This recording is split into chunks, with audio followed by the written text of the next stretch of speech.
Keep fighting!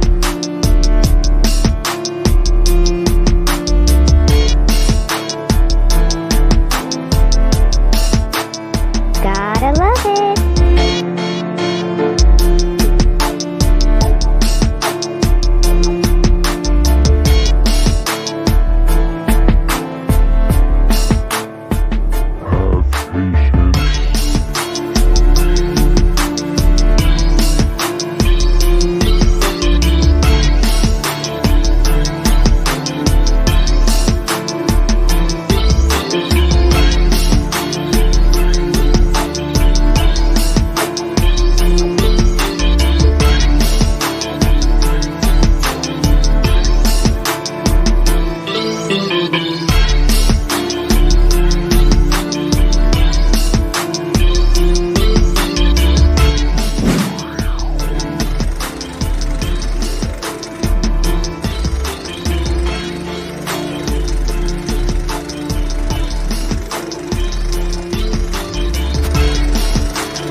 Hey, what is going on, everybody?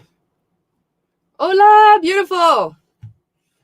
I can't hear you. Is it me or you? It's me. I'm an idiot. You are. Hola. What's up, Hey. Sharon? How's What are you everybody? I got dressed up for you again. I wasn't You're going so to. beautiful. You be I pimping wore a that bra. shit. I didn't wear the bra for you, though, Mother Nature. I'm sorry.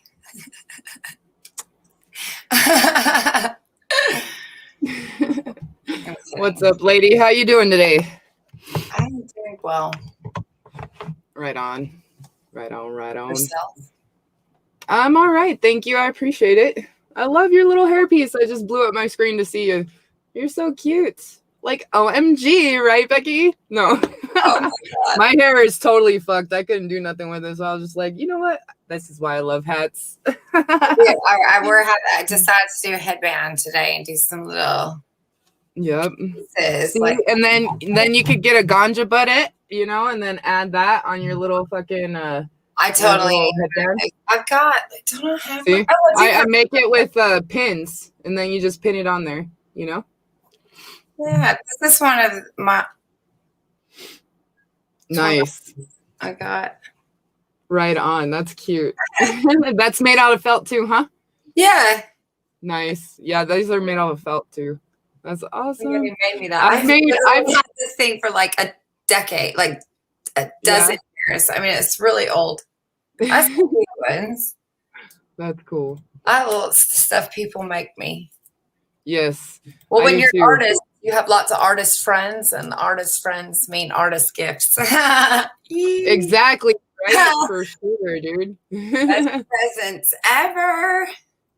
Like OMG. No. Like this one somebody made me. I had this one for Jesus. It's supposed to be me. It's me. Mm-hmm. It's had Hold on 1 second. All right. Go ahead. Oh, that's cute. That's so cute. I've had this for forever. Anyway, sits right there. Nice. That's adorable. Yeah, I have all kinds of stuff. My favorite one that I actually personally made was it was this really elegant snowflake, believe it or not. It's kind of corny, but yeah, it was very beautiful. It was like a very thin ribbon, and I just made it like very intricate, you know, and like I don't know, if you put it in somebody's hair, it looked very pretty.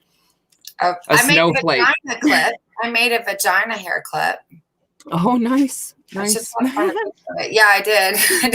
I was playing with some ribbon. And I was like, it was like that velvety ribbon, you know? Of course. It was and I was like, oh, it's like a vagina. So I folded it up and hot glued it all together, right? I put a little pearl on it, some little hair on it, and I stuck it on a clip.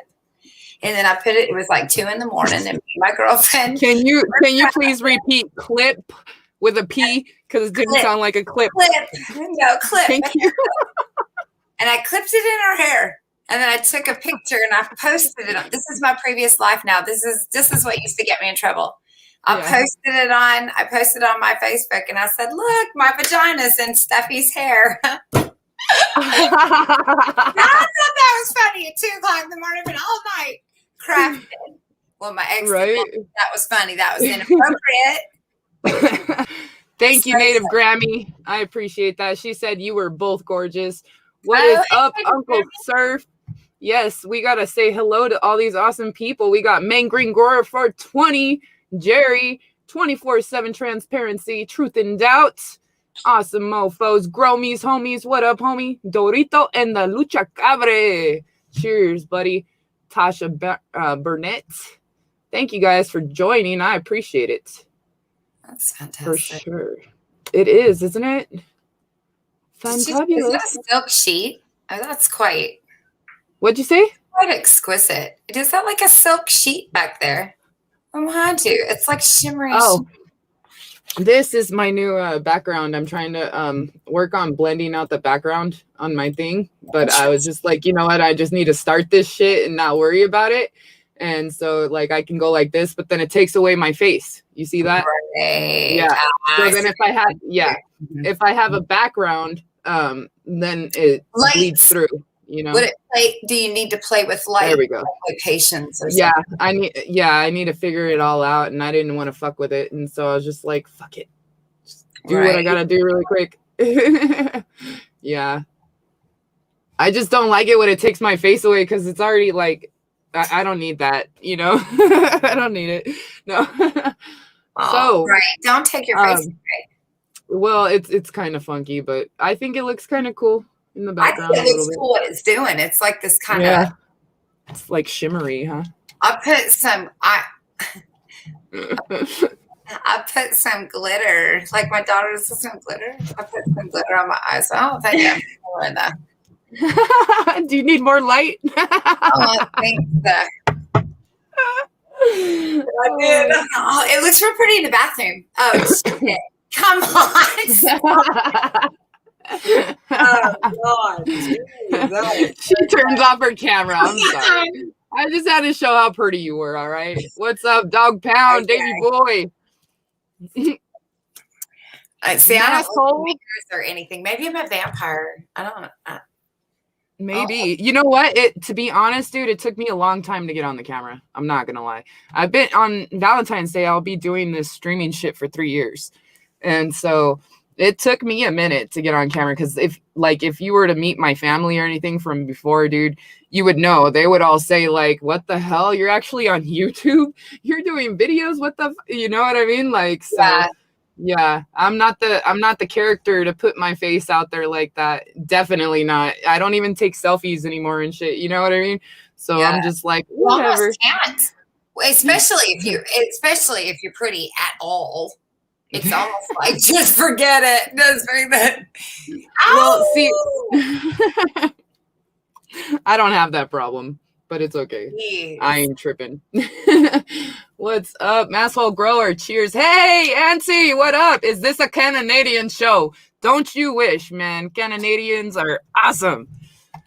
I love me some Canadians.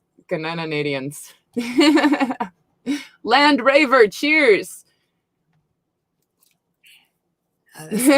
Native Grammy, that's tight. This native mix. Go ahead. Hey, the crowd. Yeah. Mm-hmm. Fun. So I was a little lazy this week, and I ended up saving a couple things that I wanted to kind of talk about. There's one thing I kind of heard earlier today, and I was just like, what the fuck? Like, I actually like kind of researched the rest of the day. Throughout the day, I was just like, I never heard of this before, all right? And okay, so I'm excited. Yeah, what it was, I kind of mentioned it in your chat a little bit before I left, but what it was, what's up, Stacey Morgan and Highwayman? You guys are freaking awesome, pimping that shit. Let's see. Oh, my homeboy, Smelty Heads over there. He be pimping that shit, by the way. Slothy Heads. He was doing a stream earlier, and he ended up saying something about a hollow earth, right? And I know the hollow earth theory. I know all about it. You started talking about it. I know about the theory and Admiral Byrd and yada yada bullshit, so on and so forth. But what homeboy ended up saying is that we live in the hollow earth as is right now. That this is hollow earth. What do you think about that? I never even heard of that. Like, do you think it could be a possibility? Just think about it. Well, I mean, use your mind, use your imagination. Imagination. The thing with imagination, though, is reality. You have to stop in the dream and go, "Is this possible? Is it possible to see pigs fly?" And I know another place this isn't possible, and that's the place I feel the most real at. So no. So to me, it seems like a fun idea for a movie. I mean, I like that. Hold on. It's cute. Hold on, lady. Hold on. Okay, so then what are the stars? All right, cool. I was just saying, what the hell? Because you like said we're both both are muted. No, I'm just like, what the fuck? I'm just making sure. Only kidding. He was like, hey, hold up. You know what? I'm in this motherfucker. Say something. He's with me. I apologize for my crew. Don't. You guys are fucking awesome. I love it. You guys are fucking, I wouldn't have it any other way. I'll just say it like that. Yeah. Anyways, so continue. I didn't mean to rudely interrupt you. No, that was it. It seems like a fun idea, but I mean, the idea, it's no more, I mean, I don't know. I tend to just go on what makes sense, and that just doesn't sound like it makes any sense. I mean, I was trying to make sense of it, homie. I'm not going to lie. I was really trying to make sense of it, trying to find some kind of like somebody else's theory or explanation or something like that, to point into that kind of a possibility. But and I mean, I don't know. Think about it. I mean, I guess to me, it's just kind of like maybe like a, well,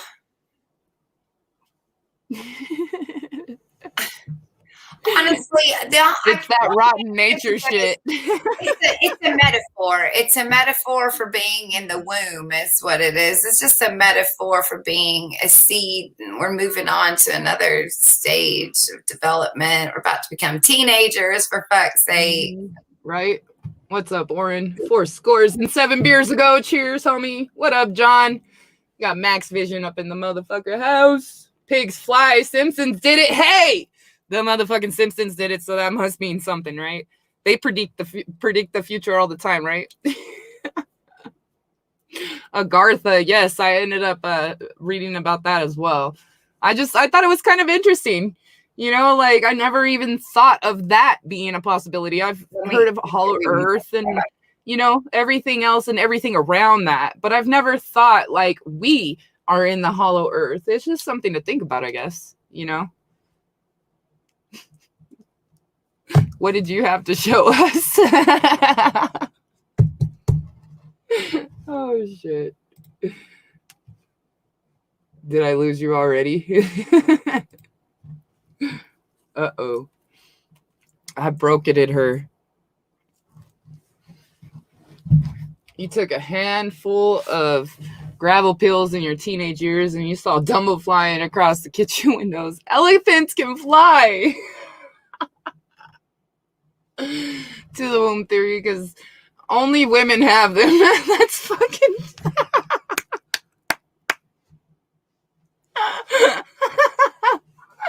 Oh, I fucking love it. That's great. Joni, come back.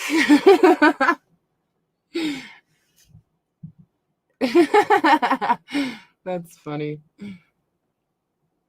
Underground Tunnels documentary. All right, for sure. Yeah, I've seen a bunch of shit over the years about it and everything else, you know, but I don't know, just how he presented it, it was kind of interesting just to think about for a moment, you know, because you never I don't personally, so I won't say you or anybody in particular, but personally, I don't think of that kind of stuff like that, you know, because that is a little bit more extreme than my regularness. You know what I mean? And so yeah, welcome back.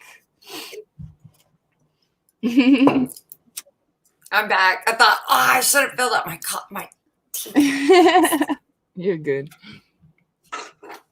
Almost all ancient civilizations refer to their ancestors emerging from underground. Yes, you're right. I agree. Also about have you guys heard of like the stories from Admiral Byrd? You know what I mean? Like I thought that shit is very interesting. When I heard of Admiral Byrd, he actually encouraged me to want to be a fucking explorer. I'm not gonna lie. And I'm not the bitch that ever thinks I will go over the ocean. I belong on the fucking ground, not over the water, you know, so I'm not traveling to another continent and shit. But to be honest, I would to go explore Antarctica, especially if I had like a bionic bat or some back. You know what I mean? That's just like any desire to do that. What? It's just snow, man. I can look outside. Not all. See, but that's what Admiral Byrd had said. He stated that there is a land beyond America that has been undiscovered and unexplored by humans.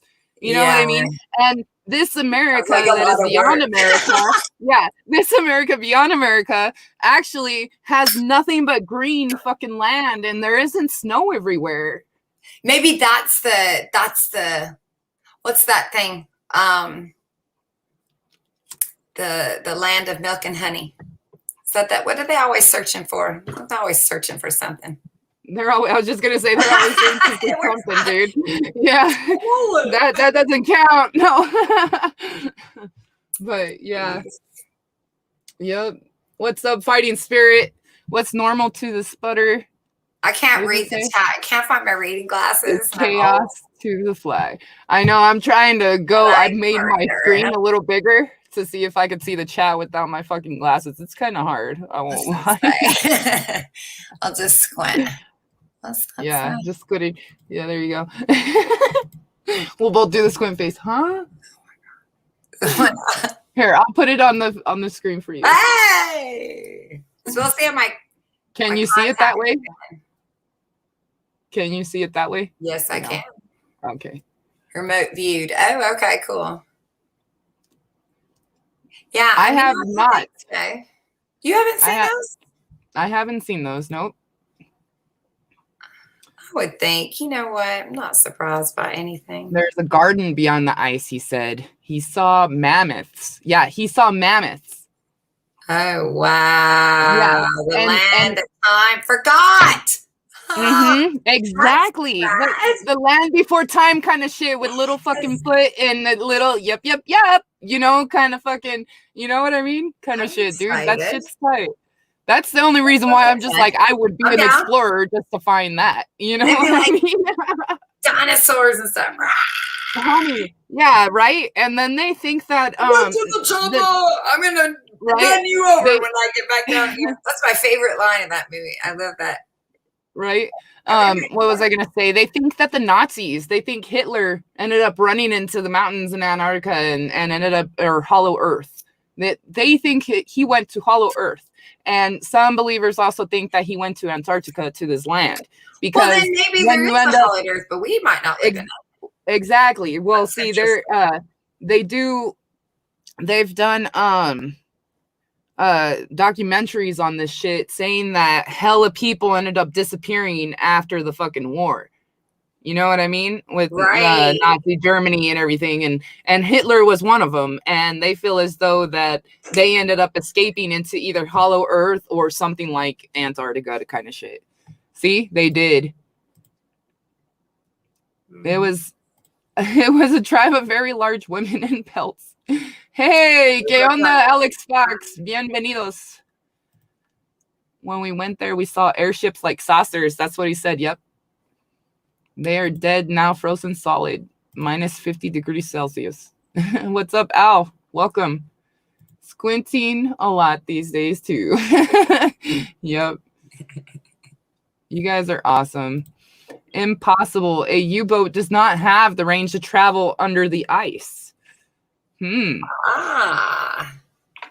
says the beings told him, don't ever come back. Yep, I remember him saying that too, because he ended up doing an interview, on-air interview.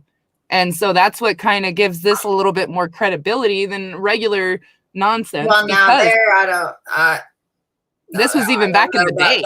Beings, I don't know. I have to define that first. I don't believe any of those. Are aliens real? Have we been visited? I think, if anything, we haven't researched our oceans. You know what I mean? There's so much shit that's in our oceans we don't even know. So they say. You know what I mean? So they say. Yeah. But I don't know. Argentina.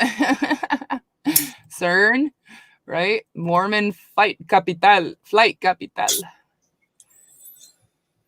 We gotta find them and destroy that DNA. That's an interesting thought. Enough people forgot about something. Yeah, it was called Operation High Jump. That's right, Alex. Interesting. Yep. Look at the damage that happened to bird ships. You're right. For real. Does anyone have an update on that missing kid? The kids missing in Cal City. No, I heard about that. None of it makes sense to me. Have you heard about that? Mm-mm. Here, I'll look it up really quick and show you a video. Yeah, there's a couple boys that were adopted in California that ended up going missing.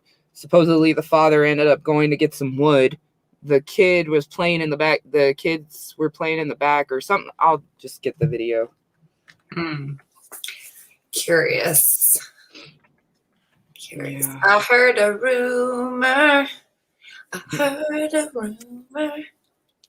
You say you got a broken heart. I heard a I used to love that stupid song. I'm so ridiculous. Wasn't that Bananarama? All right. This is the interview they did. I think so. Hold on. Share audio.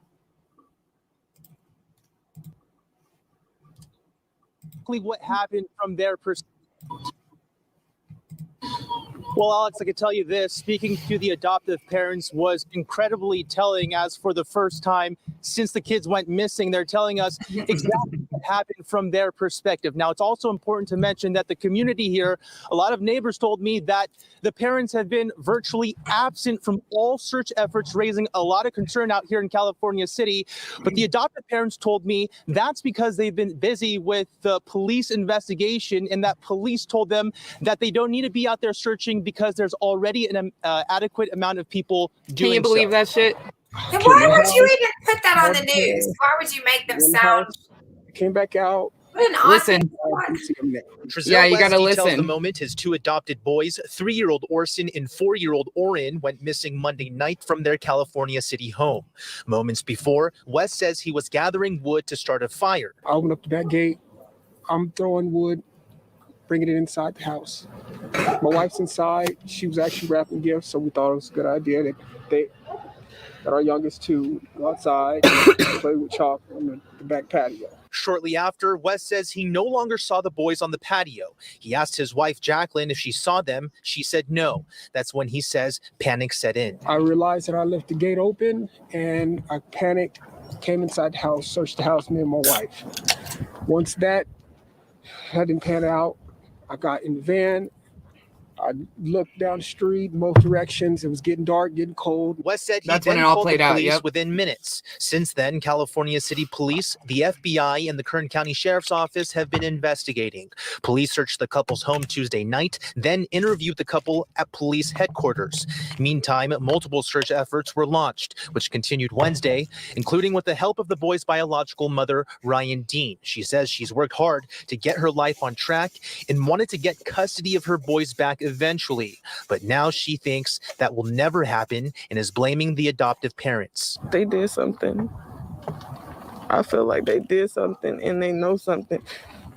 They did something, and I feel my kids is somewhere around here. I can feel it, and I feel like they're in the house, and I feel like they did something. Trezell and Jacqueline say they understand the frustration. She thinks you guys did something. And that's understandable. What's your response to that? That's understandable. I would think the same thing. Yep. I mean, that's exactly the point. And if we can find our babies, then guess what? That's no. And that's all I want is to find our babies. That's it. Some residents and family members of the boys would also get involved during the interview. Y'all was supposed to take care of my nephew. But the Wests are standing firm as the search efforts continue. We're going through it. It's difficult. I mean, everybody's making their own their own conclusions. They don't know anything. We're not sure like everything. We're not sure. We said what we knew. And now back out here live, I should say that the tension in this community is just raising by the minute. Right now, it seems like there's some kind of makeshift memorial candles and balloons here on the east side of me, as if something they know has already happened to these kids. Now, I should also mention that the California City Police and various agencies were back out here on the scene again today, and their focus was on that backyard area where the parents said that's where their kids were last seen. Some of the witnesses out here, some of the neighbors told me that a couple hours after our interview with the parents, they saw them leave with authorities again. We reached out to the California City Police Department. We asked them, hey, has there been any arrests made? Have the parents been detained? They said they could not confirm that. We're live in California City. Bayan Wang, 23 ABC, connecting you.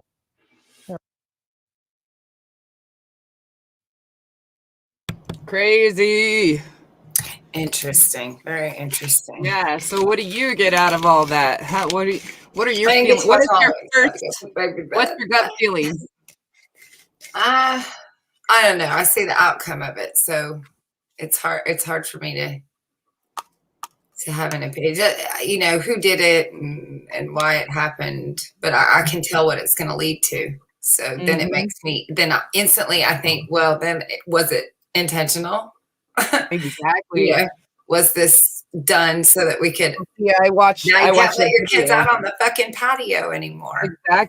Exactly. I was watching this video and somebody was saying that they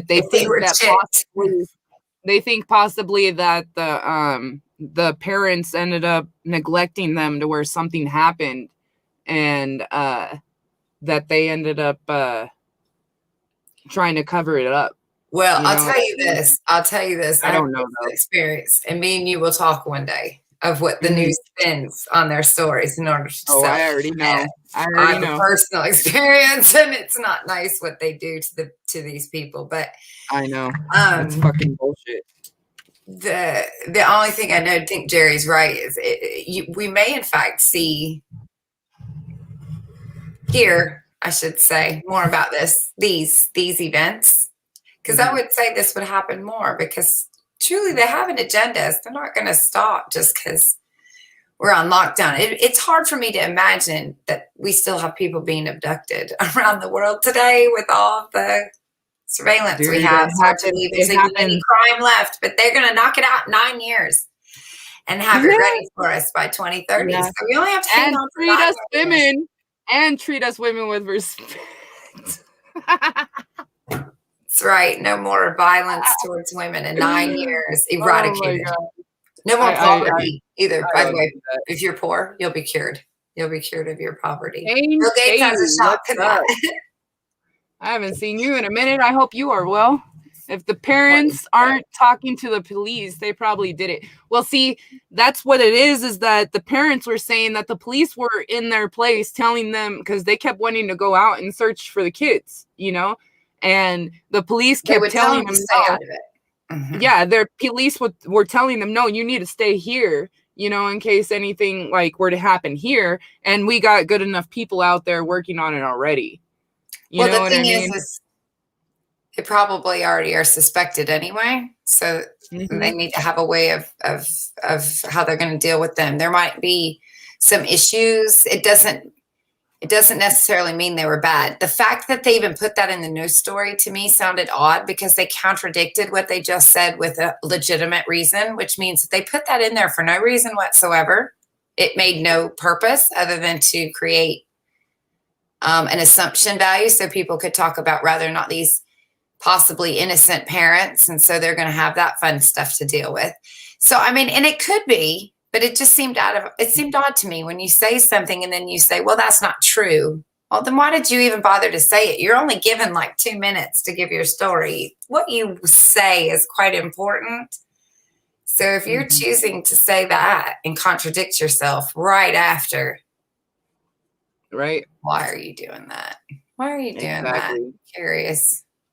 I didn't fit the narrative. It is very curious indeed. That's why when I heard about it, I was like, what the fuck? And then I ended up looking it up myself, you know, and I saw that interview and I was just like, what?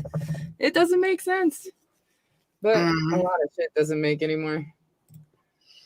Maybe lost in the woods, possibly. Who knows? I think I'm trapped in the middle of some parallel universe at least 1 million times a day. I'm like, what am I doing? What is that? What am I listening to? What is this person saying to me? These are weird things. These don't make sense. I've seen this before in a movie somewhere. Do you remember that? Right. You're just like, for sure. Everything was in a movie once, right? No. Until they never. Yeah. Masthole says, were they detaining the parents so they don't bolt until they know more?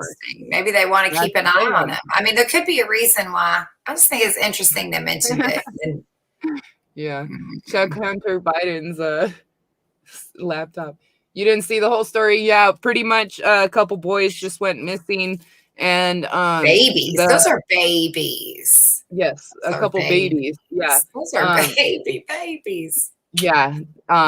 That's what's crazy about all of it, because look, I'll show you another one, another video I watched, and it was about all this shit. And it was actually they have somebody has a security cam on the back of his fucking house, and his story doesn't correlate with what the camera showed. What the camera saw. See, that's what I'm saying. This isn't going to happen these days without some serious stuff. So what does that say? Yeah. Ooh, I'm curious. Here, I'm going to find it right now. Hold on. Is he like digging a hole in 2 nights earlier? Exactly. I was looking mirror or rear window. What's that? What's that movie with who remembers that? The Rear Window? Where he's in the wheelchair? And he's looking with the binoculars.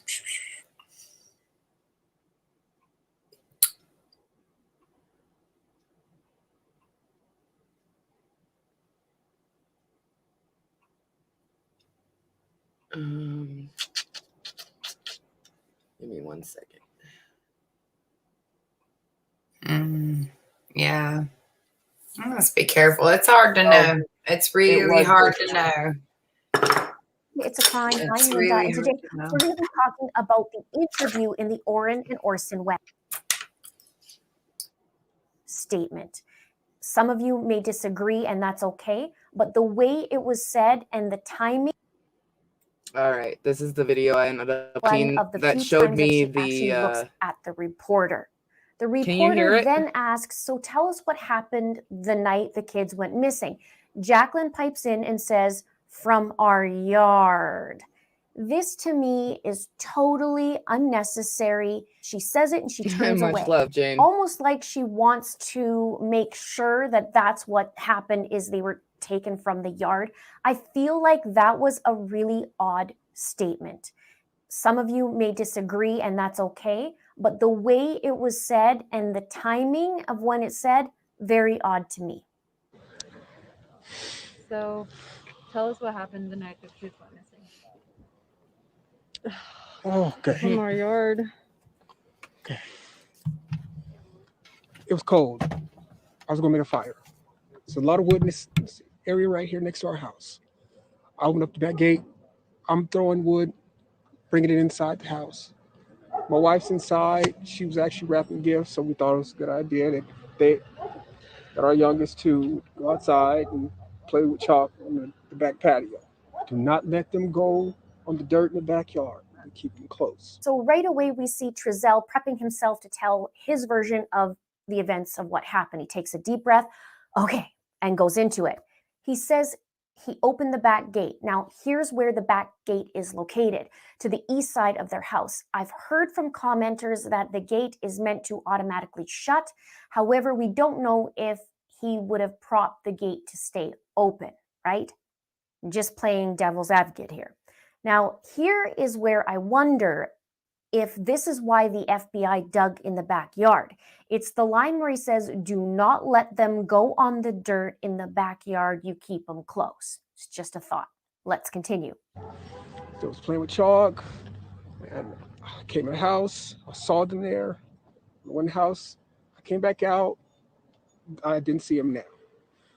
I immediately went back in, asked my wife, did you see the boys? She said, no, they should be outside playing with chalk. I said, well, I didn't see them. So I came back outside and I started searching my backyard. I searched the whole thing. Okay, so here, this is just another little observation. He doubles up what he says about the kids playing with chalk. He said, so was playing with chalk and I came into the house. I saw them there, go into the house. I came back out. I didn't see them now. I immediately went back in, asked my wife, did you see the boys? She said, no, they should be outside playing with chalk. Well, he would know that. I feel, in my opinion, that that's another added unnecessary statement. Hey, can you pause this I'm for a not putting second? too much weight on that one.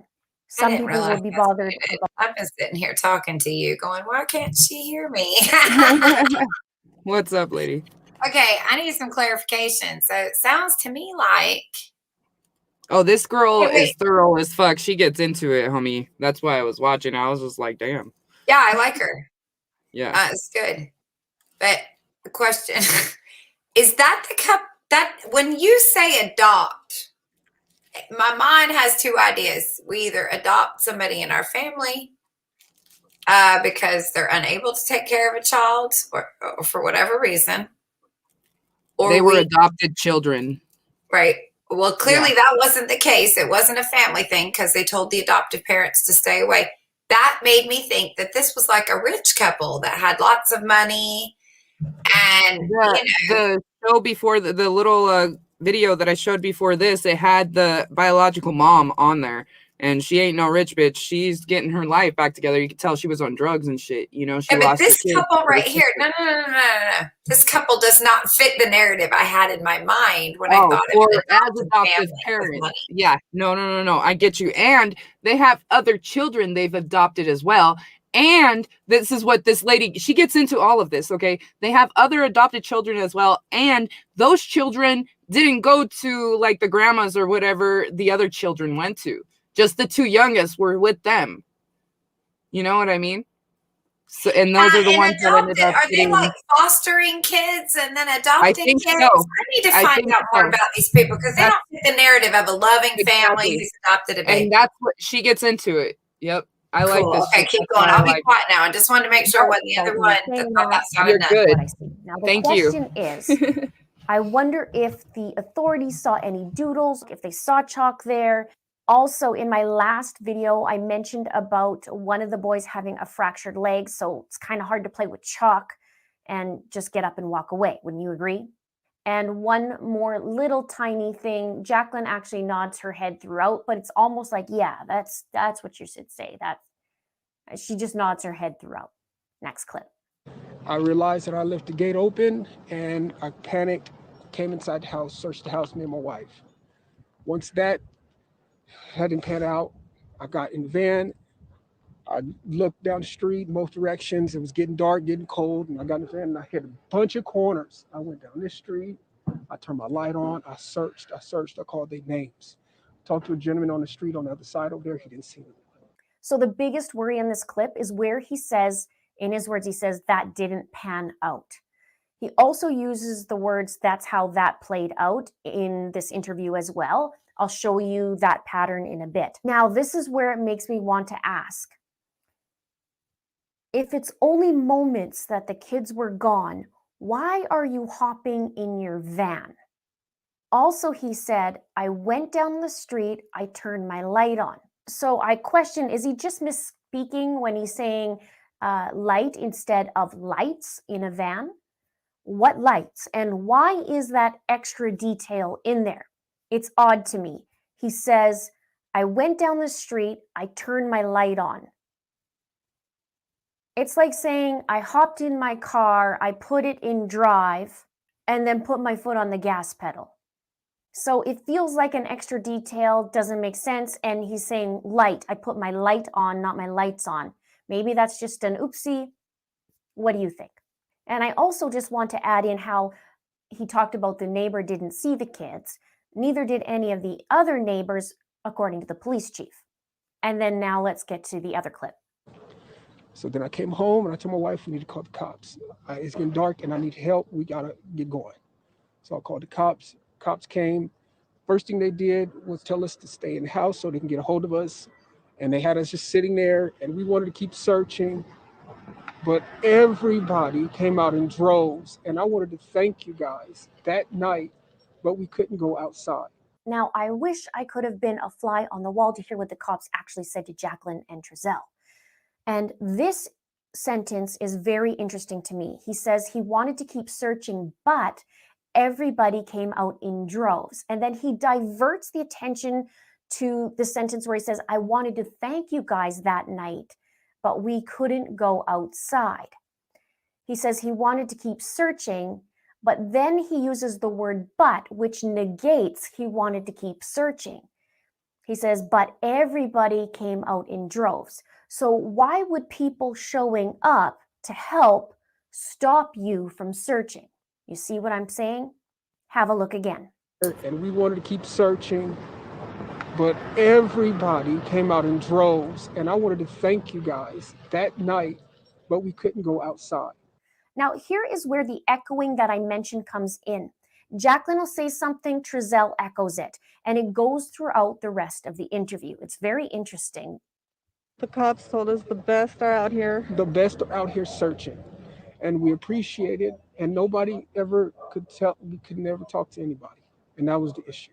Now, Trezell actually trips up a little bit. He says, the best are out here searching, and we appreciate it, and nobody ever could tell. Then he changes what he says and said, we could never talk to any.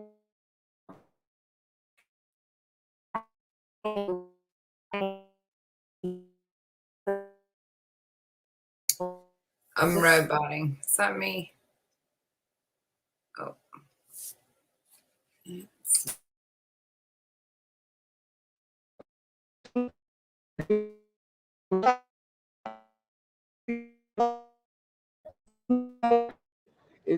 It called the cops, call California's city police department. Call them and let them know what you've seen, if you see anything. Our boys, they are going to be rambunctious, okay? They are going to be What here the fuck in was this that? area. And I really Almost Right? like to go in it's the house. bad. Like, Listen, like yeah, dude, that. it kind of pisses you off, huh? I What just the want to know fuck? if Make they sure. make sure. That's it. Okay, what? These are the craziest lines, in my opinion, in the entire interview. So let's break this down because this is important. While Trezell says our boys, they are going to be, and he's about to say rambunctious, Jacqueline starts shaking her head no. Our boys, they are going to be rambunctious. So they aren't going to be, Jacqueline? He says our boys, they're going to be. I say again, almost like she said, like they just. He's not saying sentence. Then Ooh, he said you they know are how going as to a be mom, long you pause do that. and chooses Ooh, to they say just bad. rambunctious. And then a giant throat clearing. Wow. Now, this could be a sign of deception, a huge clearing of the throat, or he has something seriously going on with his throat. But I'm just saying, it is a giant throat clearing. They are going to be rambunctious. Okay. They are going to be here in this area. And I really would like to go in the houses, but it's not because I want to invade people's privacy. I just want to know if Make they sure. What make the, sure. That's it. what the fuck They're is he going to be saying? What on God's rambunctious. green earth? Yeah. And then he just does this crazy throat clearing. So Yeah. then he says they are going to be in this area. So just with this, my question is now, they're going to be here as opposed to where they actually are. How does he know they're going to be here in this area if they're lost? I almost feel like they're going to be the exact opposite, which is why I understand that the FBI went back to his old place where they lived. Then the next part, which is crazy, he says, I would really like to go in the houses, but it's not because I want to invade people's privacy. This is another odd sentence. He wants to go Ooh, I into thought it the was house, but not because he wants to invade people's Ooh. privacy. My question is, oh, okay, but did you actually knock on their doors? That would be a start, no? Also, Trezell likes to use the words that's it and variations of that's it. I'll also break this down at the end of the video. Because I don't. Oh, go ahead. I'm sorry. If you got any questions. Oh no, you're good. Oh, okay. I was just gonna say, this is the first time we're hearing from you guys, and I can't imagine what you guys are going through. I can't even fathom it. For you guys, for people who are thinking that there's some kind of foul play involved, we just spoke to the biological mother. She says she had a conversation with you guys, and that she thinks there's some kind of foul play involved. That she thinks you guys did something. And that's understandable. What's your response to that? That's understandable. I would think the same thing. Yep. I mean, that's exactly the point. And if we can find our babies, then guess what? I've heard that no. before from. Okay, two I've things heard here. that before. And one is a giant red I flag. can to me. understand why you think At the that. beginning I of this feel the clip, same way. just You after think, he talks about okay, why you he's going to the think. houses, Trezell tells the reporter, I'm Signals. sorry, go ahead if you have any questions. Reporter says no, and very quickly Trezell says, oh, okay, which is weird. He's cutting him off. He must be very uncomfortable from that housing comment. In my opinion, it was odd. And here's the red flag. The reporter mentions that the mother thinks there's some kind of foul play involved. Both of them say that's understandable. Trezell says, I would think the same thing. And then Trezell says, I mean, that's exactly the point. So to me, that's a tell. Reporter says, mother thinks that there's foul play involved. Trezell says, that's exactly the point.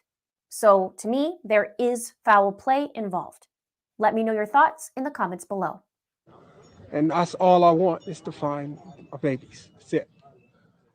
And I talked to her this morning, and I really wanted to tell her that I am completely sorry because we were entrusted with her children, and they came to us, and they became our children.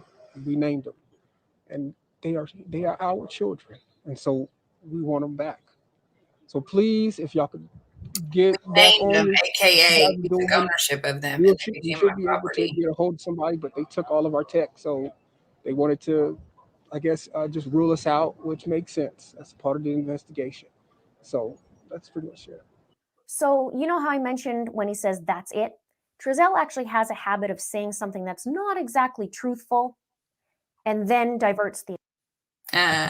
This is an updated version of the one that I watched from this chick. I'm figuring this out as I'm watching it. But let me find the other one that she did, because the other one that she actually did shows you. By now I would have already seen it. That's why I'm saying something. But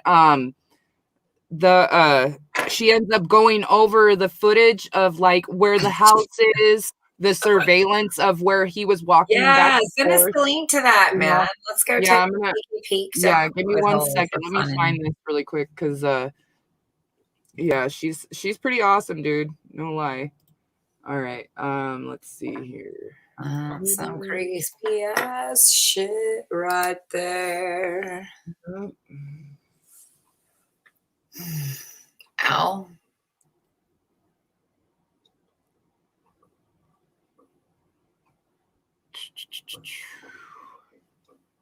I think this one might be it. Hold on.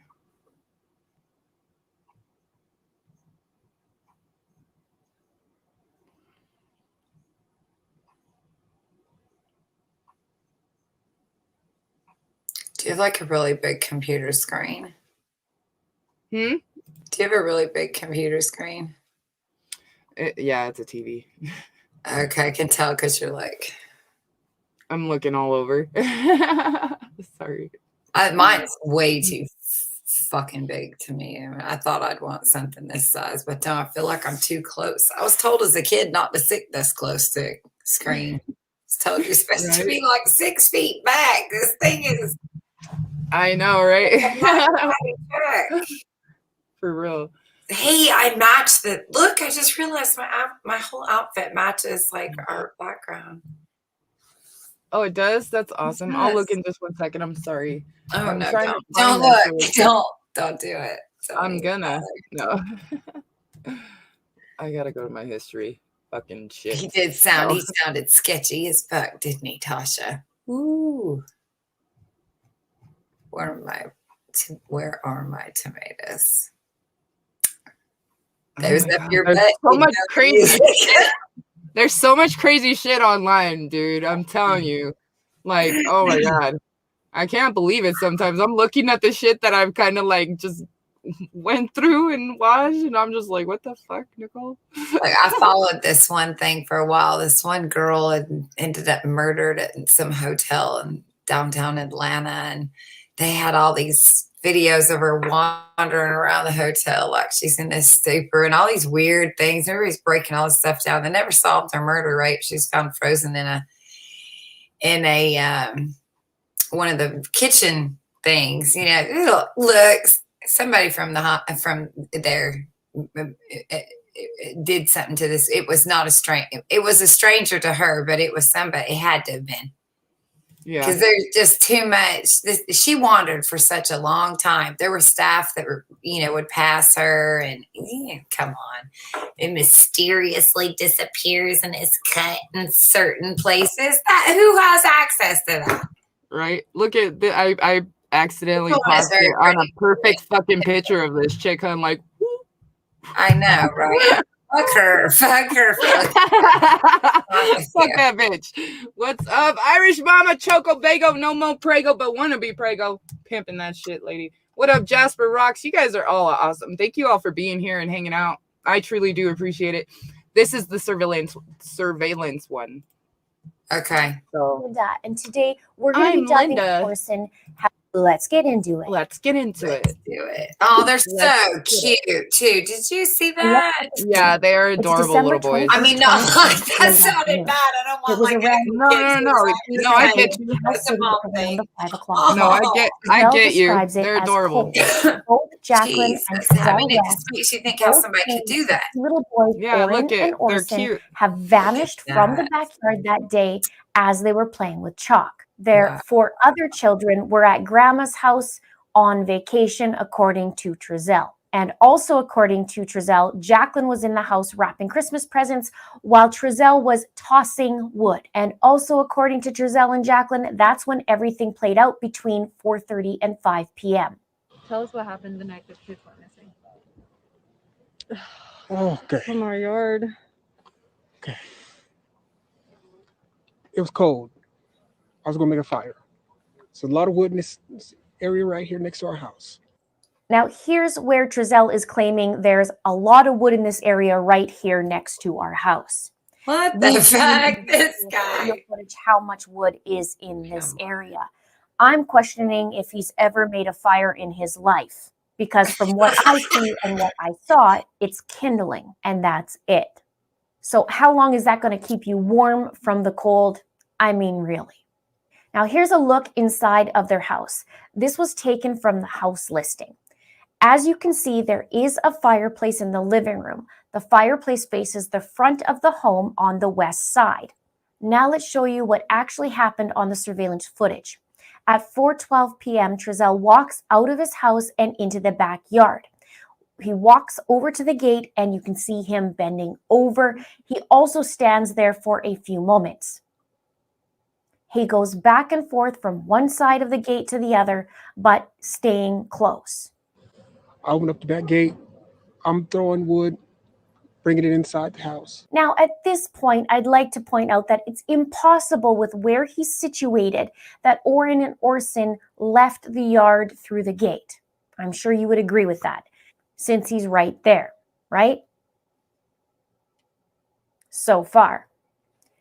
Now, you can see Trezell from 4:12 p.m., the time he came out of the house, until 4:18 doing the same motions, going back and forth on either side of the gate and then bending over doing something.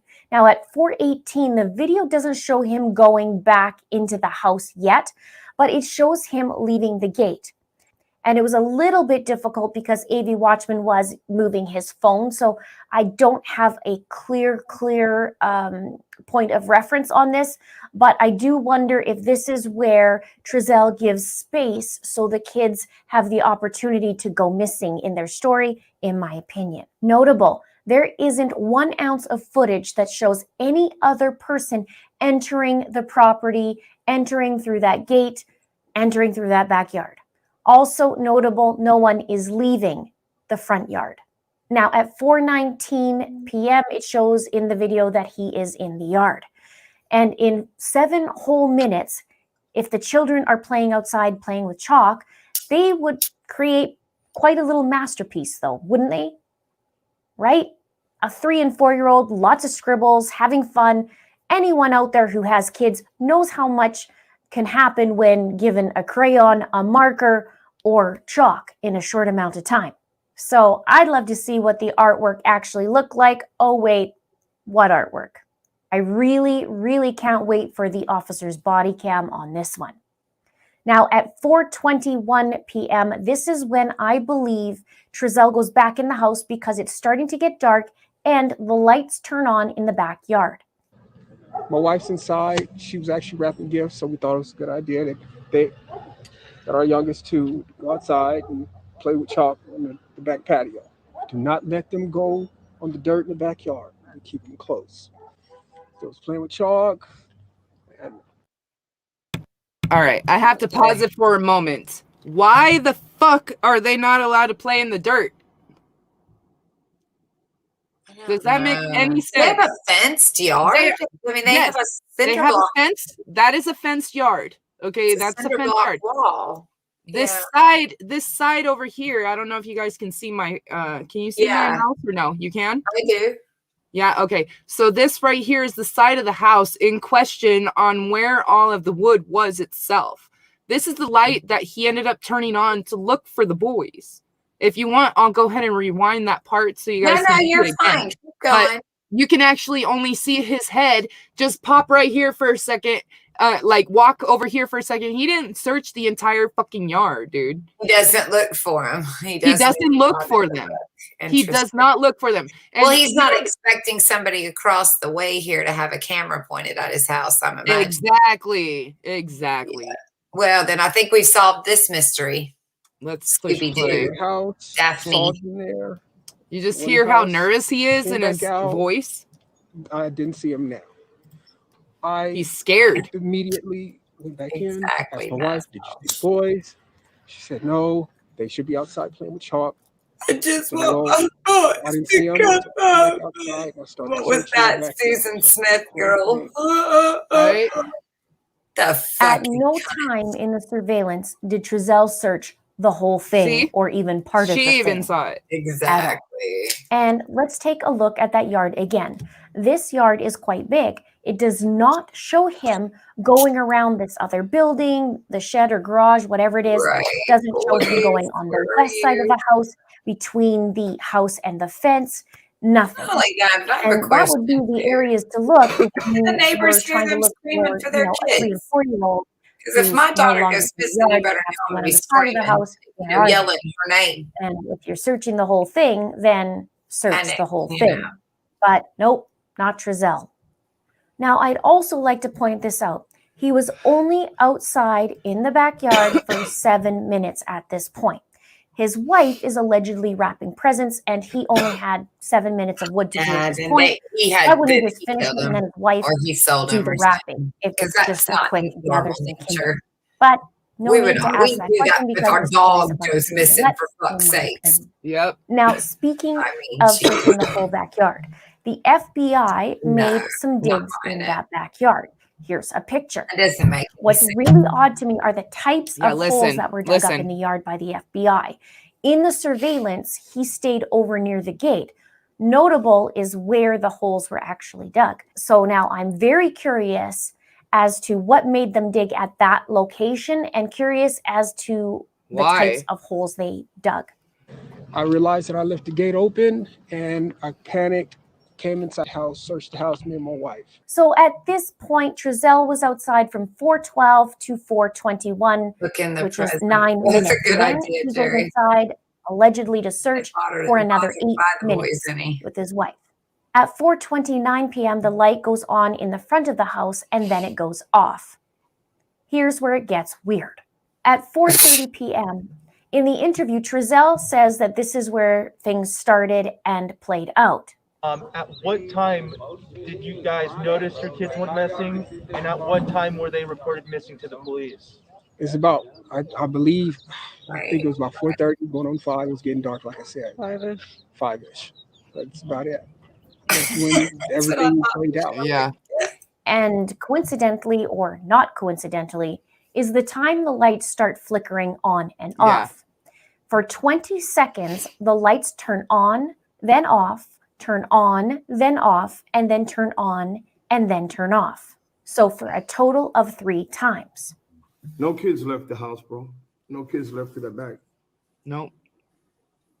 The lights turn on in the back now. Now it's off again. On.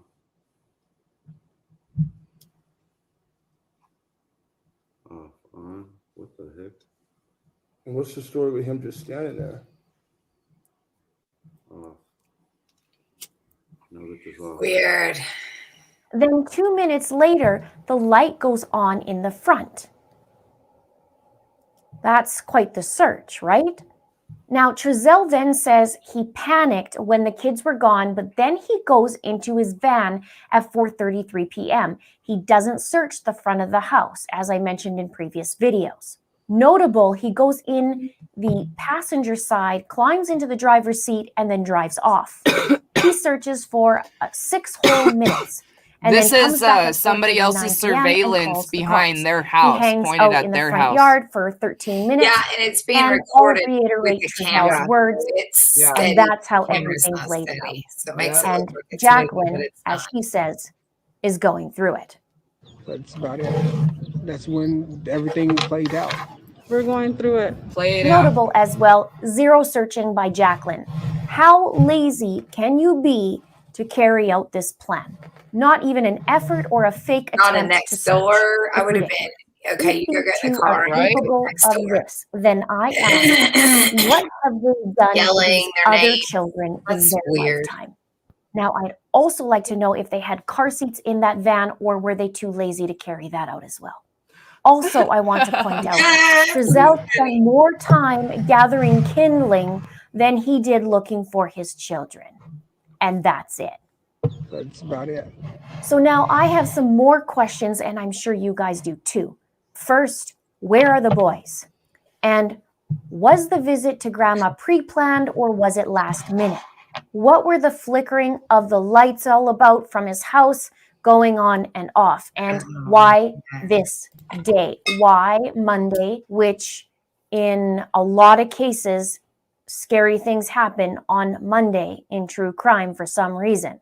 So why did they choose December 21st to be the day that they report the kids missing? Did they actually go missing earlier that day? Or was it on Saturday that the kids went missing? The day they took 4 children to go to Bakersfield to see Grandma? Or is it that the children never even lived at that house? And I do wonder if it even appeared that Orrin and Orson lived in that home. Did they have laundry sitting in the basket? Was there clothing? Because a 3- and 4-year-old can go through a lot in a day. What did their bedrooms look like? So many questions. And the huge question is, besides where are the boys, is what are they lying about and why? Stay tuned for more. Let me know your thoughts in the comments below. We can have a chit chat. Please subscribe. Woo!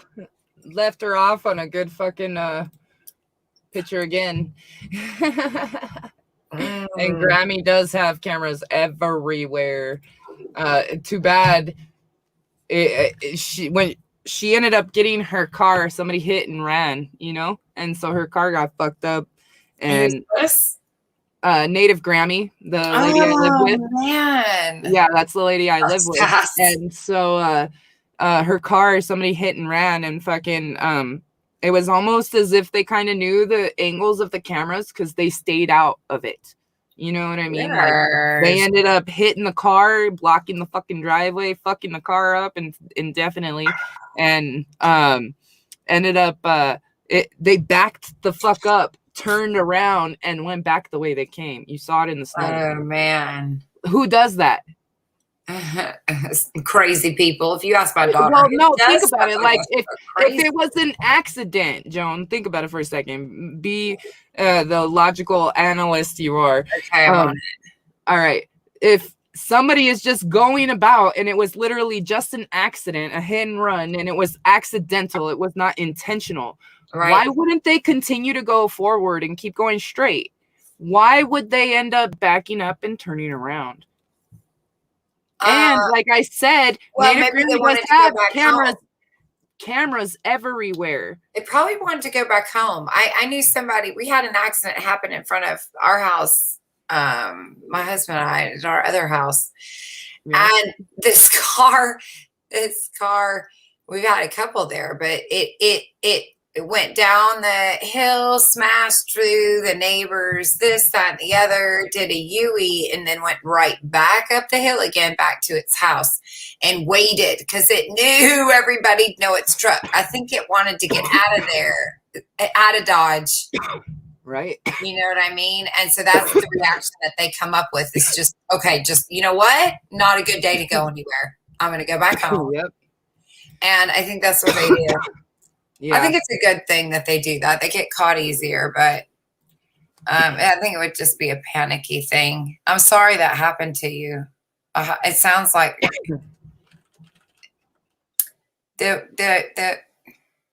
I'd look to who lives in that direction, and I just pay attention. Yeah, she ended up saying there's only one person that knows where her cameras are, like where they're pointed, and you know, like the different angles of where it could be, like where they would have to turn around in order not to be seen on the camera.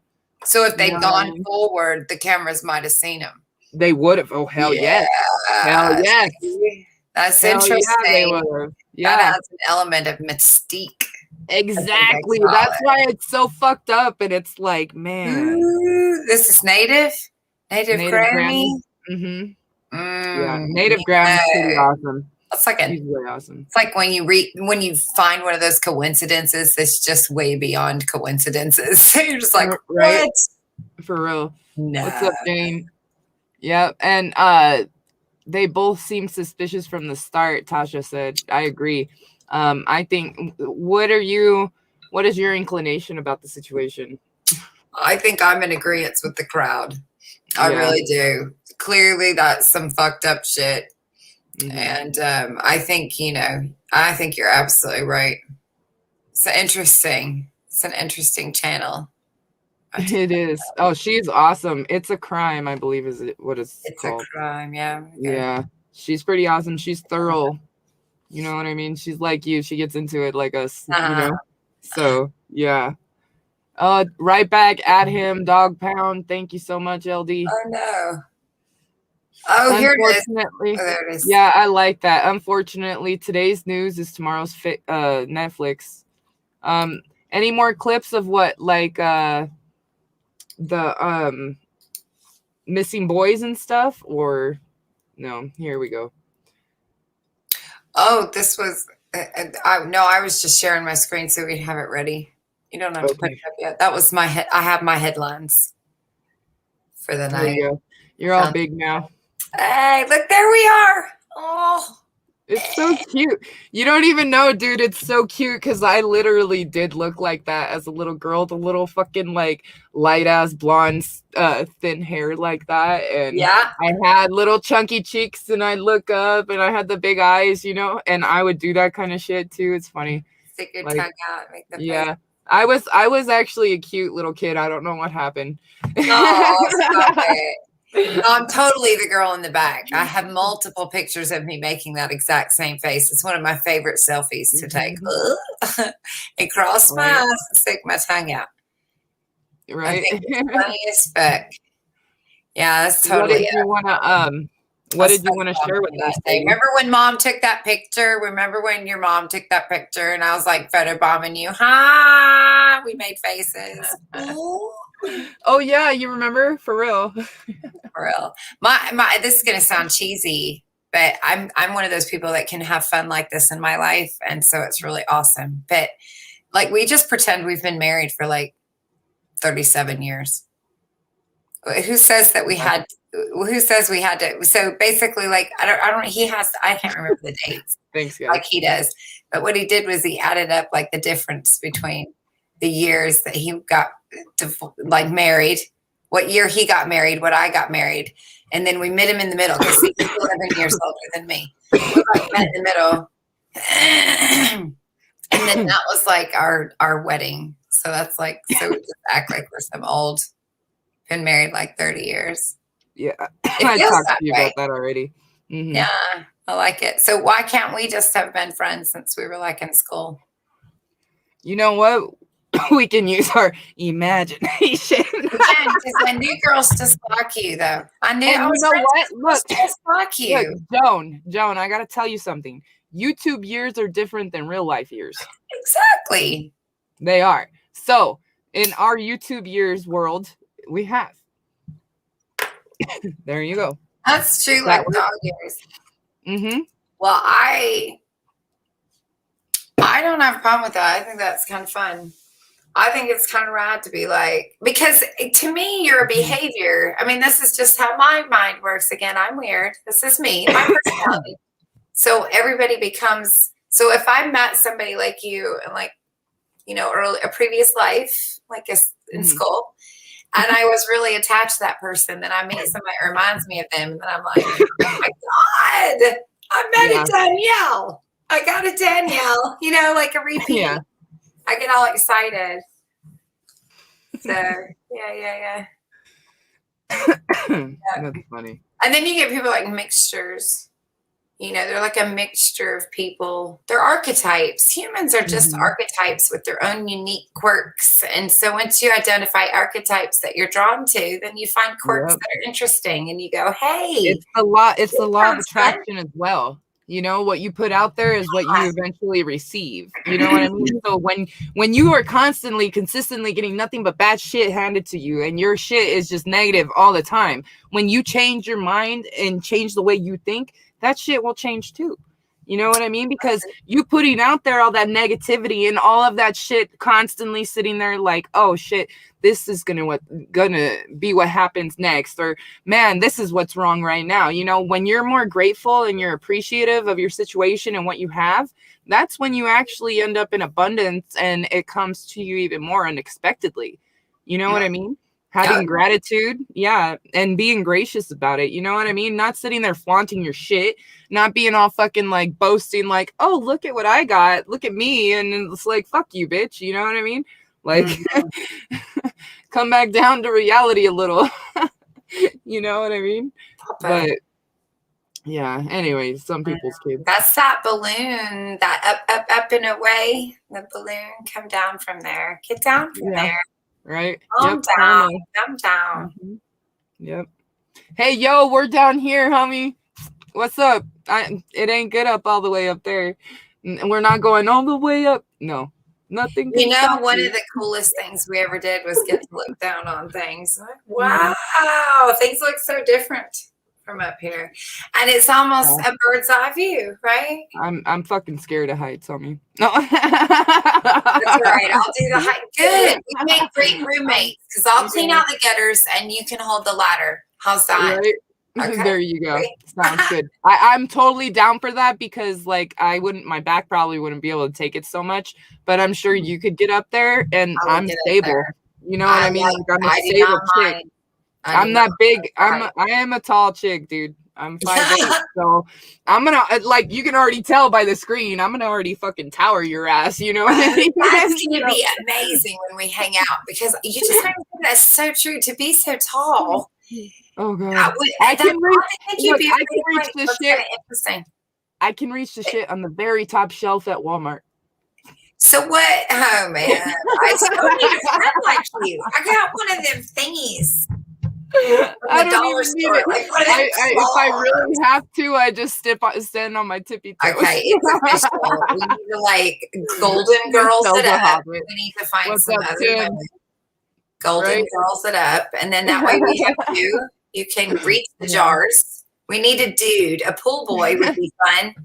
And he can clean our pool and he can open our jars for us, because really that's the best reason to have a man around. Open a jar. Open a jar. You know what? I've figured out, if you turn that bitch up over, like upside down, and you kind of like go like that on the bottom of it, it kind of pushes the top up a little, and it makes it easier to twist off. So that I end up those don't work for like, girls. Especially like me. I need a man. What? Oh, homie. Like, I'm not. Anyways, by yourself. I've had an old guy that was gay. I'll just say it like that, being real. An old gay guy say that I must have been a fucking man because of how big my hands were. It was here on YouTube. It was kind of funny. Yeah, for real, huh? Here's a hand for you. I got a finger for you. It's the biggest finger you'll ever fucking right back at you, honey. I love you too, motherfucker. No.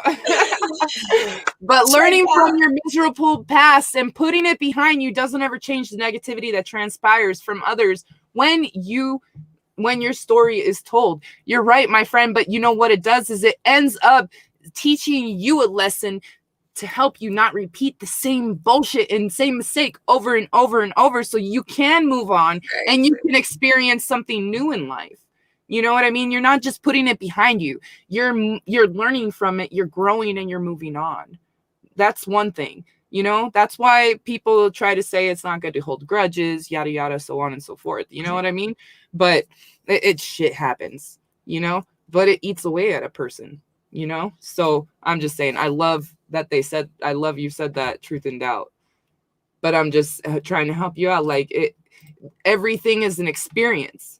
You know what I mean? Everything is a fucking experience, no matter what.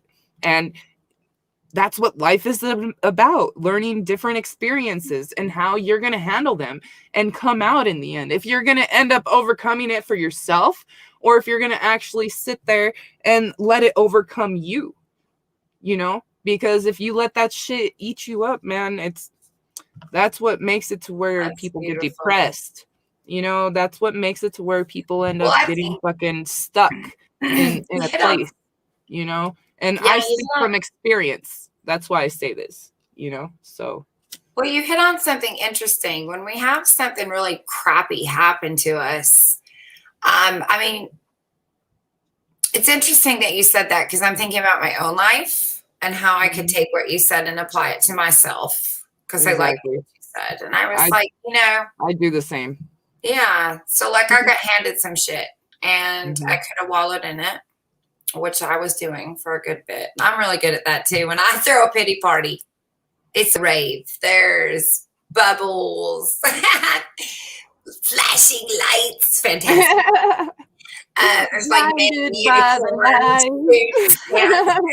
balloon men. I mean, it's yeah. You throw pity parties like me, I'm sure. It sounds like you've been to some of them. So anyway, and then it came. Then the acceptance came. Like, all right, fine. Whatever, I was like, whatever, fuck you. I was just having to accept it and deal with it. I totally I get it, homie. I recently dealt with that shit. I never been so like low in my life, like I wasn't even on YouTube for a long minute and everything because of it, because I was just that down. And I'm not gonna sit here and come on fucking YouTube and like look for attention or nothing like that. I don't want people to feel sorry for me or you know what I mean? Like it's nice to have people to talk to, but I'm not going to reach out either. I'm not that kind of person, so if somebody were to hit me up, it's one thing, but if I'm not going to be like, hey, I've only done that like once or twice. And I think only one time I actually had a response back. You know what I mean? And it was somebody I kind of admire and respected. It was an older guy, like a father figure kind of. And he actually responded when I said that I needed to talk. Other than that, I've never had anybody fucking respond when I say that, so it taught me not to do it. You know what I mean? Right. And we're humans of habit, right. It's that's what humans well, can I tell you one of the reasons why I discovered why that happens to people like us? At least this was a thought when I sat and thought about that. Like, why is it I sit and listen to you guys for days talk about your shit and I never talk about mine? And the one time I'm asking you, you're telling me about your foot appointment, and the next time you're going to the podiatrist. Thank you.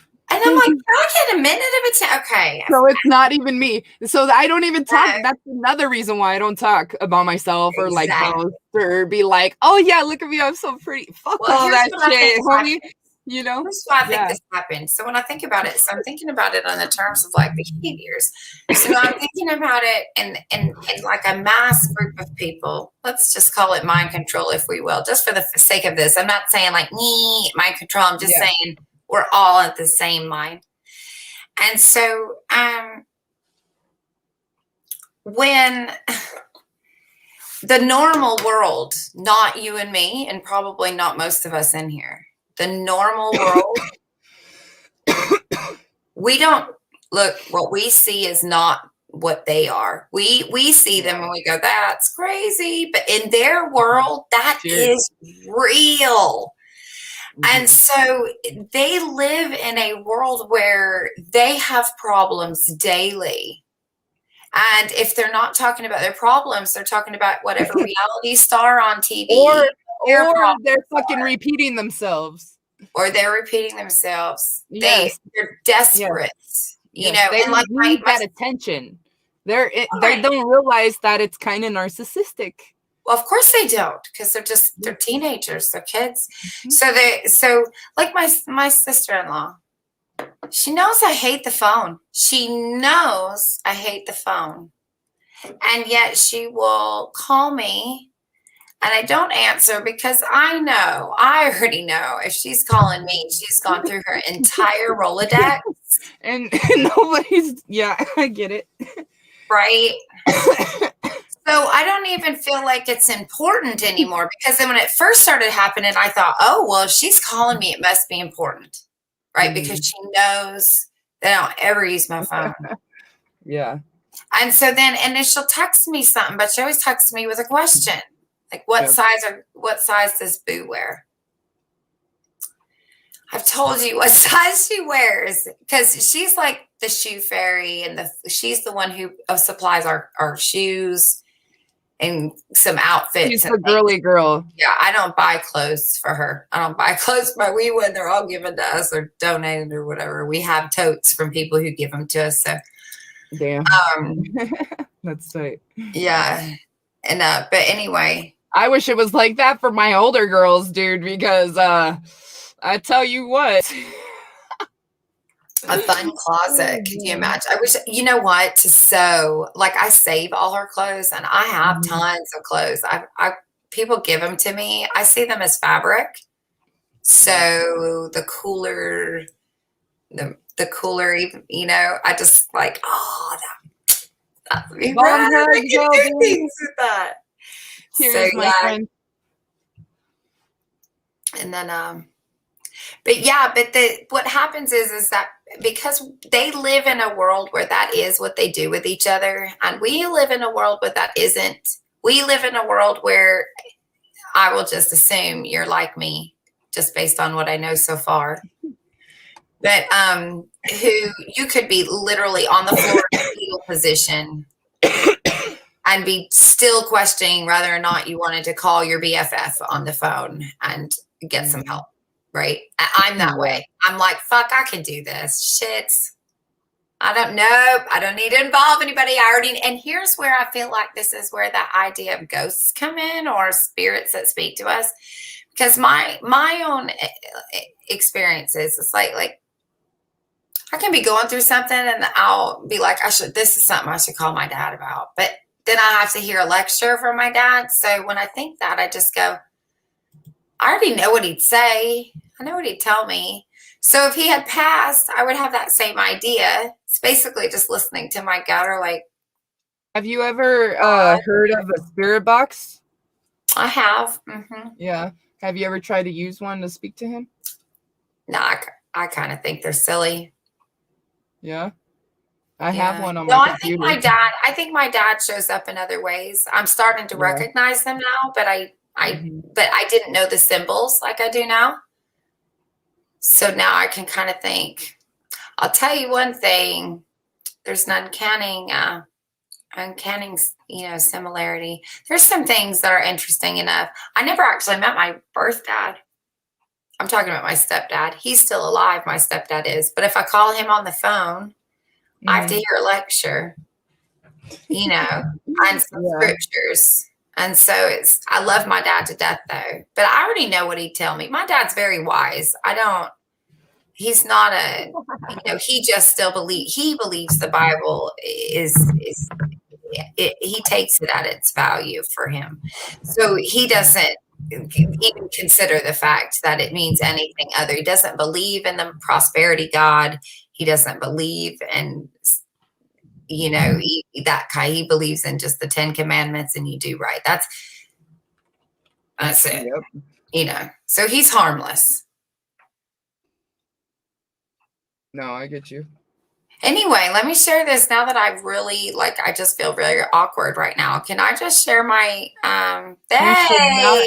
Yeah, you shouldn't feel awkward. And I know why you feel awkward. It's because I've noticed anytime you open up about yourself and you share something about yourself that's personal, you feel awkward because you're used to being put down about it, and somebody's hurt you in the past and put you down about it and made it to where you felt like that. And no, they didn't put me down about it. They take it and then they go tell every fucking person they know and spread my shit to everyone. And I think, how come I can't have a conversation? I mean, like they use it against you. That's what I mean. Yeah. No, I get you, lady. I get it. And the same shit's happened to me. Yeah. So why? So you can go tell everybody else. Look, I'll just tell everybody, hey, I'm on YouTube. Let me tell you all my problems. I mean, how obsessed with me? Exactly. I don't. Yep. I always say I don't volunteer information either. I'll always be honest, 100%. If anybody ever has anything to ask me, ever, I will be honest, no lie. And I will be straight up too. But I'm not going to sit here and volunteer all kinds of information, especially about myself when it comes down to it like that. So I just wanted to Well, say you're all good, lady. I understand you. I'm trying to find ways I'm trying to find ways to share my experience in a way that it's in general understanding. So almost like a parable in a way. If I can reword it in such a way that I can kind of get everyone to have understood part of it. There's always something about every experience I have that everyone would understand. So at least one part of it, everyone would get. And I'm like, I don't get that, but I get this. So if I can kind of find something that can hit that. Anyway, let me get back to this. So it turns out just the other day on January 4th. Hey, Joan, yeah. I just wanted to interrupt you and let you know, dude, you're fucking awesome. And if nobody's told you lately, you're doing a great job. Keep pimping that shit, lady. Like, I truly mean that from my bottom of my heart. I know I say it to everybody, and I like to give everybody you really only mean it. I've heard that before. I really, I know. But look, I actually learned that from my daughter's father, my ex. You know what I mean? Because we used to get in big time fights, dude. Because I never told him he did a good job or fucking. I'm just, you know what I mean? And I learned from it, and so. People like to be told they're doing a good job, and I like to point it out when they are. So yes, I do say it, but more people should say it too. I agree with you. I'm a complimenter. As strangers, and I learned my mom taught me how to compliment people properly. So you don't tell someone you're very pretty. Usually you'll say something like, "Oh, that top looks fabulous with your eyes," or something. You'd compliment somebody. What's really funny I never learned that shit. My mom never even fucking went there with my ass, homie. I was whatever. Let's move on with this article. The thing is that next card. No, I know your next card. Okay, I'll wait though. If I have to sit in mine, you have to sit in yours. Hang on. So here's what. I'm just kidding. Go ahead. Okay, so here's the interesting thing about this is that if you ever look into like dating dudes, like guys try to get a girl, this is how a guy could pick up women. You have to learn how to compliment a woman properly so that it actually has a value to her. And to a woman like me, I will pick up on these things. To a shallow, fake Barbie, she will not. So, I mean, whatever. But that's how I like to compliment people. No, I get what you're saying. All you have to do is tell a dude, man, you're a stud. And then, oh, I am? Yeah. Their ego is just a little bit different than ours. I'm a different kind of lady, dude. I'm very fucking old school and old fashioned in a sense. Like, I feel like I belong back in the day when it comes down to it, like what kind of person I am and the values and morals I hold, because I don't know, for a while there, I'm not going to lie, I kind of lost myself, because I was learning who I was, and we all go through that, but eventually now I feel as though I'm learning who I really am, you know what I mean? And it's just, I don't know. I'm a different kind of person. That's for damn sure. And I think that's why we get along so well. I like it.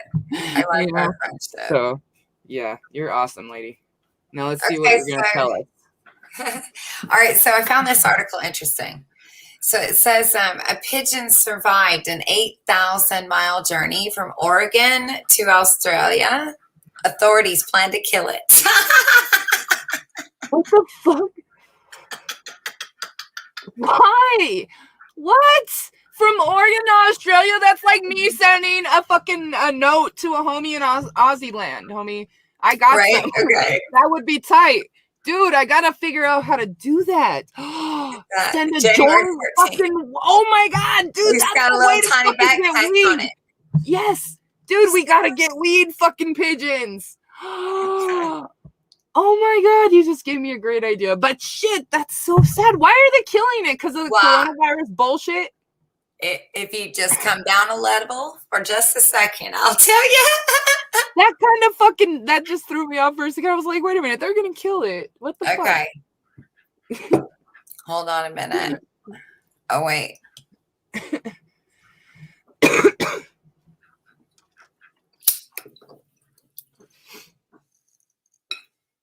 That's fucked up, man. Toilet trouble. Bubble, bubble. Toilet trouble. Okay. I'm back now. Okay, so a racing pigeon has survived an extraordinary 8,000-mile Pacific Ocean crossing from the United States to find a new home in Australia. Now authorities consider the bird a quarantine risk and plan to kill it. But get the name. Kevin Sellybird. What the fuck? Said Thursday he discovered the exhausted bird that arrived in his Melbourne backyard on December 26th had disappeared from a race in the United States, the U.S. state of Oregon on October 29th. He ran away. He wanted to become a bushman. Experts suspect the pigeon that silly bird has named Joe after U.S. President-elect hitched a ride on a cargo ship across the Pacific. Look at him. Isn't he cute? Hey, Joe. Joe Schmo. Hey, Joe. Hey, Joe. Okay.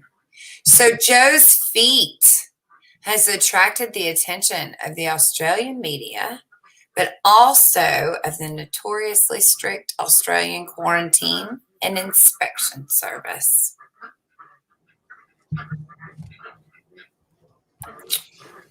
The silly bird said quarantine authorities called him. When did this happen? I'm sorry to interrupt you, but when did this happen? The 14th of this month, just a few days ago. That's fucked up. Thank you so much, Sir Jacob. I appreciate that, man. Good looking out. How did it take us 11 years to track down Bin Laden, but we can track a pigeon from Oregon to Australia within months? LOL, what the fuck? Right? Yeah. For real. Yeah, homie. that makes it. But it may or may not have had a backpack on. At least Put eat the in a bird. sack. Why do they Yeah, like no, sacks so no, much? they're not What's gonna- their obsession with the sacks? They want to sack They're it, quarter no, sack they're it gonna- back. It's fucked up, man. You know all those minks they ended up killing? And then all of the other fucking animals and shit they've been... Oh my God, dude. I did a video on that. I did. It was pissing me off. And It I wanted breaks everybody my to fucking- see that like, is I'm there. not gonna lie, Killing in even the state, pigs. There's no room. Yeah, even all the fucking swine, all the pigs and shit, dude, that have been getting killed, and all these animals that have been slaughtered for no fucking reason, dude. No fucking reason whatsoever. Straight the fuck up. They're doing it to make it to where it takes the hype up to another level for the fucking crowd. You know what I mean? It's all a fucking show. And that's the only reason why they're fucking doing it. And it breaks my heart. I'm not gonna lie, I've cried over that shit, dude. Makes me fucking sad. Because there's nothing I can do to save these animals. And they have just as much right to live as we do. What makes it to where just because they're brought up for us to slaughter and eat, we have to fucking kill them and we're not even going to eat them now. We're just going to fucking throw them away. Hang on, That's I got bullshit. a positive spin to that. Sorry. I'm listening. Ty Brady. I'm listening. Zen moment, mama. Come on. I'm listening. I'm listening, damn it. I thought about this a lot myself. I get worked up over that, man. That's because I care so fucking much. My daughters are the ones that call me Mother Nature. Okay, so yeah, we'll just say that. Okay, so one of the things about the future world, this dystopia, utopia, whatever you want to call it, these people want, is that we're vegetarians there. And there's no killing of animals in utopia. We live with the lion. The lion and the lamb lie together in utopia, remember? So, okay, this COVID, it allowed them to wipe out the industry. Do you see? So these animals actually will be the last that will be created. They won't be bred anymore to be used. I mean, they might still for a while, but it's on its way out. So for that, you can go thank you because they finally managed to do something good. Problem with that good is that they're going to use it for bad. And honestly, this right here, what they've done with these, it's beautiful. It's something that should have been done in the 80s. There's no reason why I'm not against you eating meat. I'm against massive amounts of meat being wasted. Massive amounts of animals just dying. It's wasted food. They rot in the fridge. They rot in a trash can. You don't feed it. Like, if we didn't have so much consumption of stuff, if we got a steak, we would do like we would kids and chew the bone for about an hour in front of the TV. And you know, when it was like this, my one steak for the next 6 months. Right? You know, kind of thing. But we're making have it every day. There's nothing, you know. So it's like, I think it's so for that it's a good thing. But it could have been done a long time ago because it's the industry that they needed to kill, and the industry is their friend and financiers. So they didn't kill him until they needed to go. But those guys already got enough money and their tickets to Mars, and they're jetpacking. It's fine. Don't worry about them. If you're worried about all the poor businessmen, don't be. And if you're worried about the animals, their kids won't have to go through it now. So the industry is being destroyed. So think of it in that positive way. That helped me grasp. That helped me a lot to go, okay, then at this point, yeah, I agree. Because I think this is something that should have been done. The over-consuming is our problem. I agree, but it's still fucked up. No, fair. And then the weird thing was, Mother Nature, is that they had to dig the minks up and move them. I know. And the weird thing about that is that these are business people who have like my life in their hands, and they don't know where to bury bodies near water. And yet I'm supposed to do what again? I know. And what did you ask me again? You wanted me to give you what was that, bitch? My life.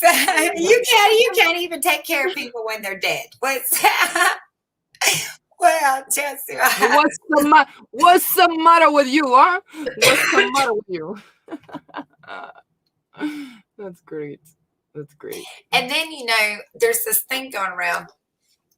I don't know if you saw it. I got another article I'll bring you. This one's funny though. It compromises their birds. So I just think that's odd.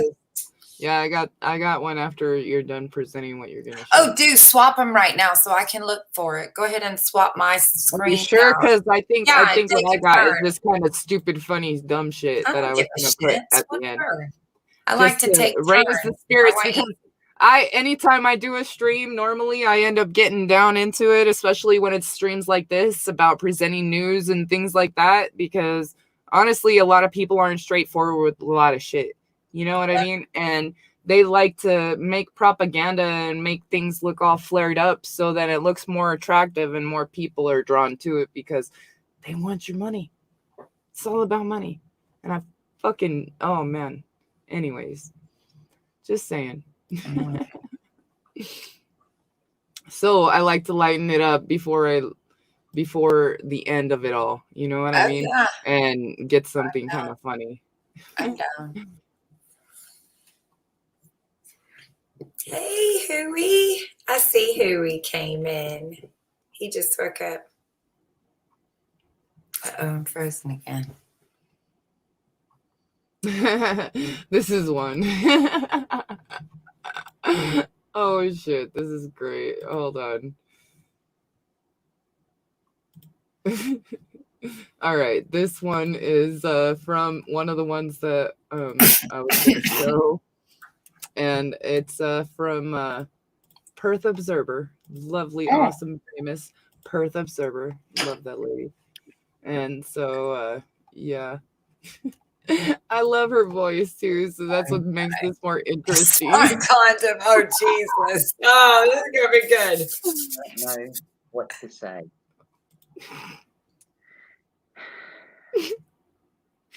Do we really need a smart condom? This is fucking hilarious, dude. British company and I was laughing my ass for the off. penis that can measure calories burned as well as thrust and duration.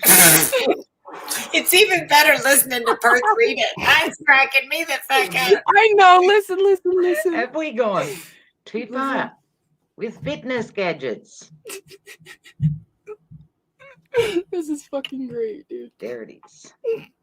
There it is. right there in the silver packaging. Packaging, you Let's know, the check out silver. and see if we can go Wi-Fi or hardwire. If it's Wi-Fi or hot wired.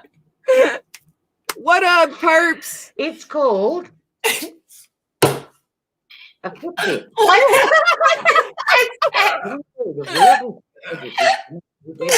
Oh my God. The icon, which isn't actually a condom at all, but rather a ring worn at the base of the penis, is a smart device that connects with your smartphone. She's Wi-Fi. She's Wi-Fi, boys. It's designed to give you a whole range of performance-based statistics. According to British Condoms, this is funny the device as hell, is able to track. Now get this. Oh my God, you gotta be kidding me. I couldn't believe this. I couldn't believe it. Total number of thrusts, so you don't have to count them yourself. Average velocity of thrusts, girth measurement, average. I think they'll have to go back to the drawing board. Oh my God. Put on there that can also increase dick size. But anyway, we'll keep moving forward. The company is also hoping to roll out a feature that will let users know how many different positions they've used as well. However, that's still in a beta test phase. Oh, damn it, guys. I was going to ask one of you to go out and buy it and test it. Because consumers buy the Fitbit to keep track of their activity on the go, and so does the icon. Just in the bedroom rather than other forms of exercise activity, a representative from British Condoms told the icon is novelty. Oh it's for people that are curious to know certain statistics in the bedroom. What exactly is the smart condom? Despite its small size, the icon is packed with an array of sensors. Of course it is. What? Those include a LED lighting system. It lights up. Oh my God. Your dick's gonna light up. Bluetooth bonus. And a USB port for charging. Fucking awesome. Awesome. It's also waterproof. So the way she said and yes, waterproof. It's waterproof.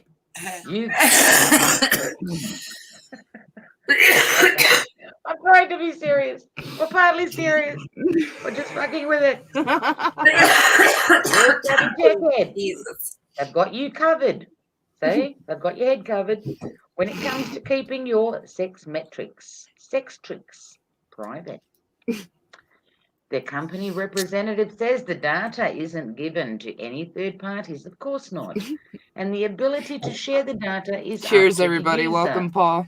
Oh, absolutely. You know, we've got Bluetooth, which connects to this, which connects to that. We're all going up to the fucking cloud, too. There's dicks and vagines everywhere. Vagines. Right? Hey. They're just everywhere. They're out there. They're in space. How is it that they can get out there, but I fucking can't? Anyway. Which means that, yes, you can share it on social media if you're brave enough. Oh, good God, that's all we need. Is men putting up their stats about how many thrusts. But the device isn't just about what manufacturers say. It's also about. Ooh, let me see what. Hold on, let her finish. She gotta finish. While the icon can be used with or without a condom, the device is actually intended to fit over the bottom of a condom to prevent slippage. Oh, to a purpose. The representative said that in company testing, I can just see that. I have visions of that right now. All these guys lined up with condoms on. They've got their ring on, and they're all going for it to see what's going to happen. I can see it now. Can you see it? Where was I?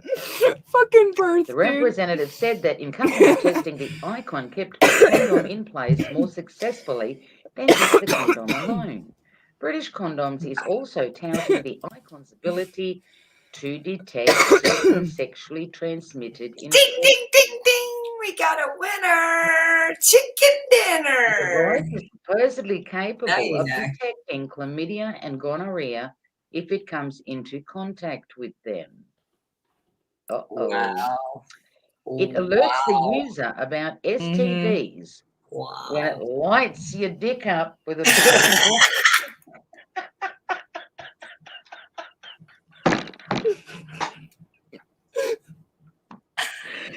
Oh, Though man. perhaps by then it might be too late. Oh, well, fuck it. Might as well keep going. The company wouldn't get too specific on the technology used for STI detection. The tech is a lot more advanced than that. But we don't want to give too much away, the rep said. What else can it do? But do we need it? Jesus. The buzz around the device has already started. Of course it has. British Condom says they've already received more than 900,000 inquiries about the icon. However, some sexual health experts are expressing reservations about it. Dr. Jammin.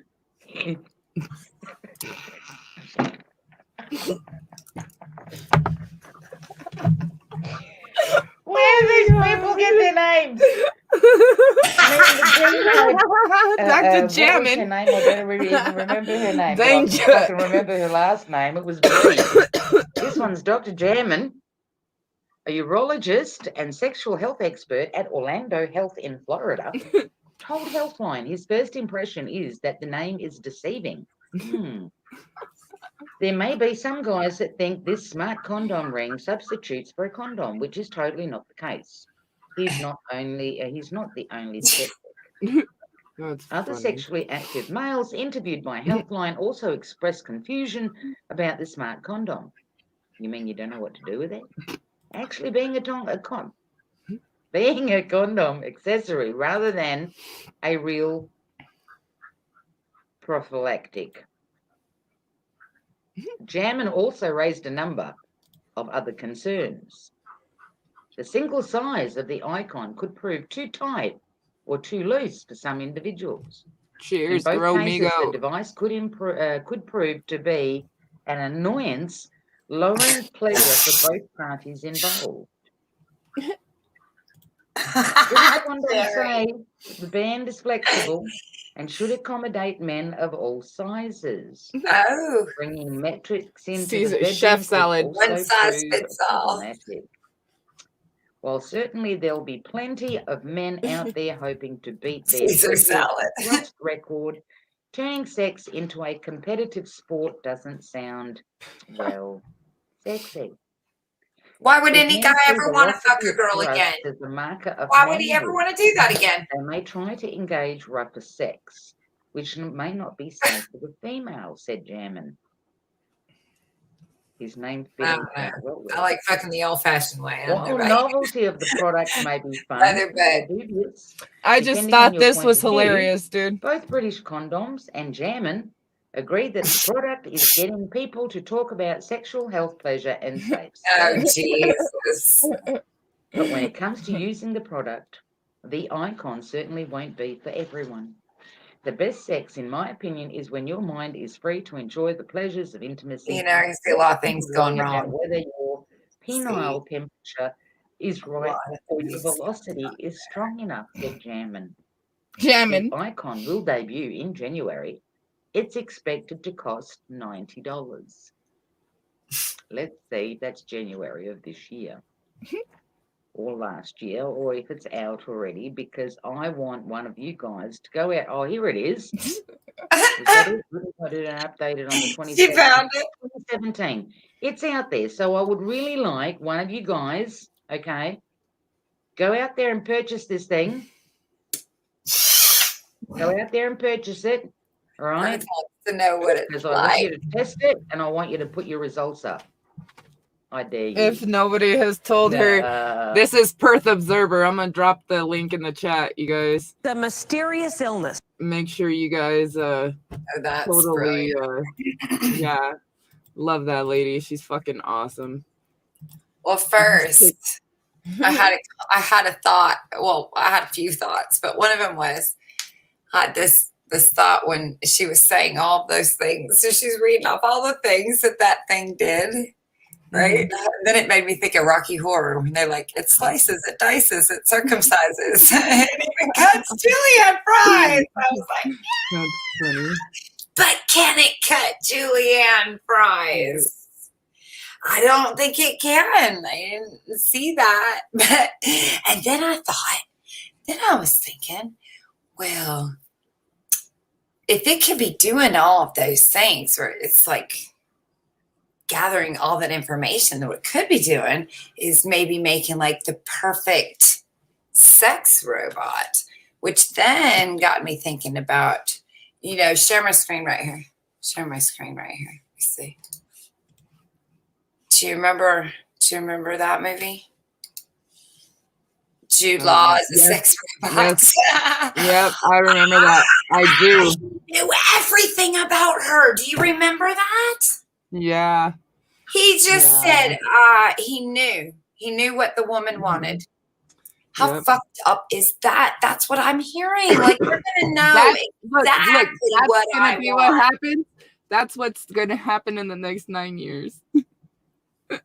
No thanks. Half the fun is letting him figure it out. Half the fun is all the figuring it out. No, I didn't like it that way that time. Let's try it again. This time, don't put your finger there. Oh, holy shit. You're too funny, dude. Oh my god. And in fact, you can just avoid that whole area altogether.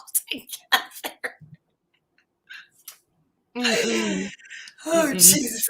I don't say nada, homie. I'm not going to say a damn word. I'm just having a good time. I know. No. I'm just joking. I don't. You can't. That's real, though. That's a joke based off of a real thing. I'm not. Oh, hi, bandits. For me, it's always up front. Hey, it's 4:20 somewhere. Cheers, everybody. Ooh. Hey, hold on 1 second, guys. What am I doing? You can take the sex of Jude Law. But anyway, no, seriously, though, I'm thinking, because that's exactly what it made me think of. They could do that. They could, like, program.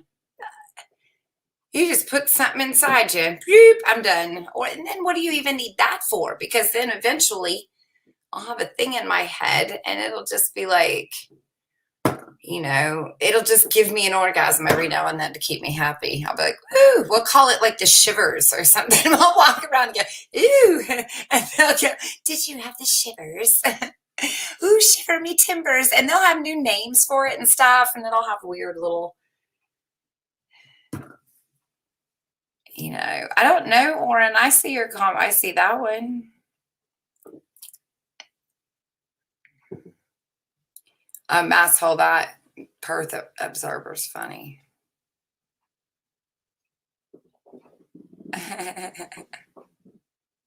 The time waltz. Let's do the time waltz. Yeah, that's it.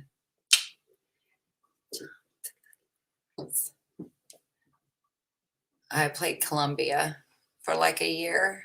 I have pictures. I think I cut my hair short and I dyed it orange and let's see. I had costumes and things. So that was fun. That was a good time. I had a good time during that year. I honestly did. I was not living at home. I was on my own and I was doing my thing and I was in school and I was just enjoying life to the max at that time. It all came crashing down into some shit, but just for a hot second, I was doing really good.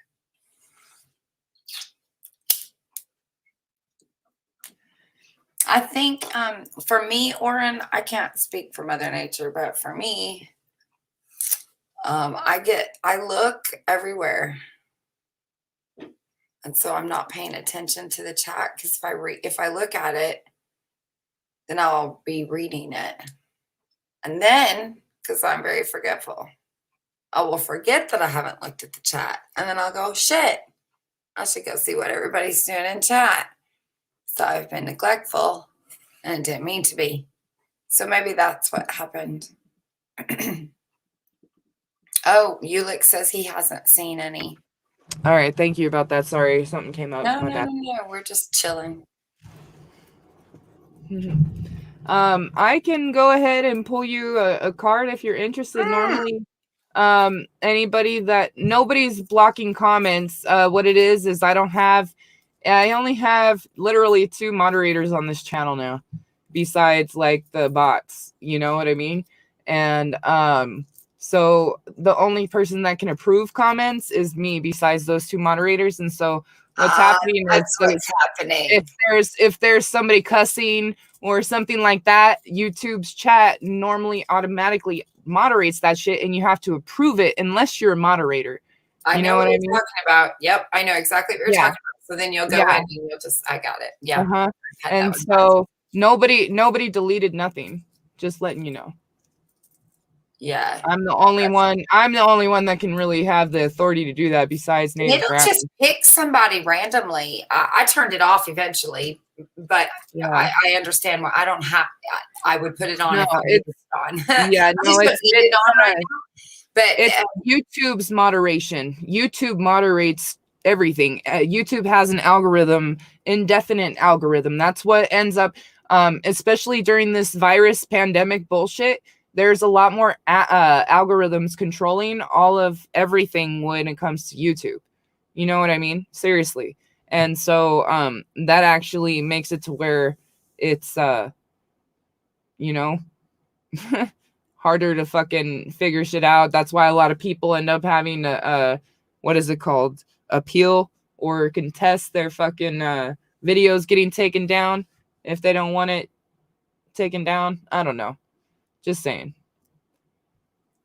Hey, no worries, Grammy. It's all good. I totally understand. Don't even trip. No apologies. Thank you. But I was just saying that you were literally one of the only moderators I have on here now.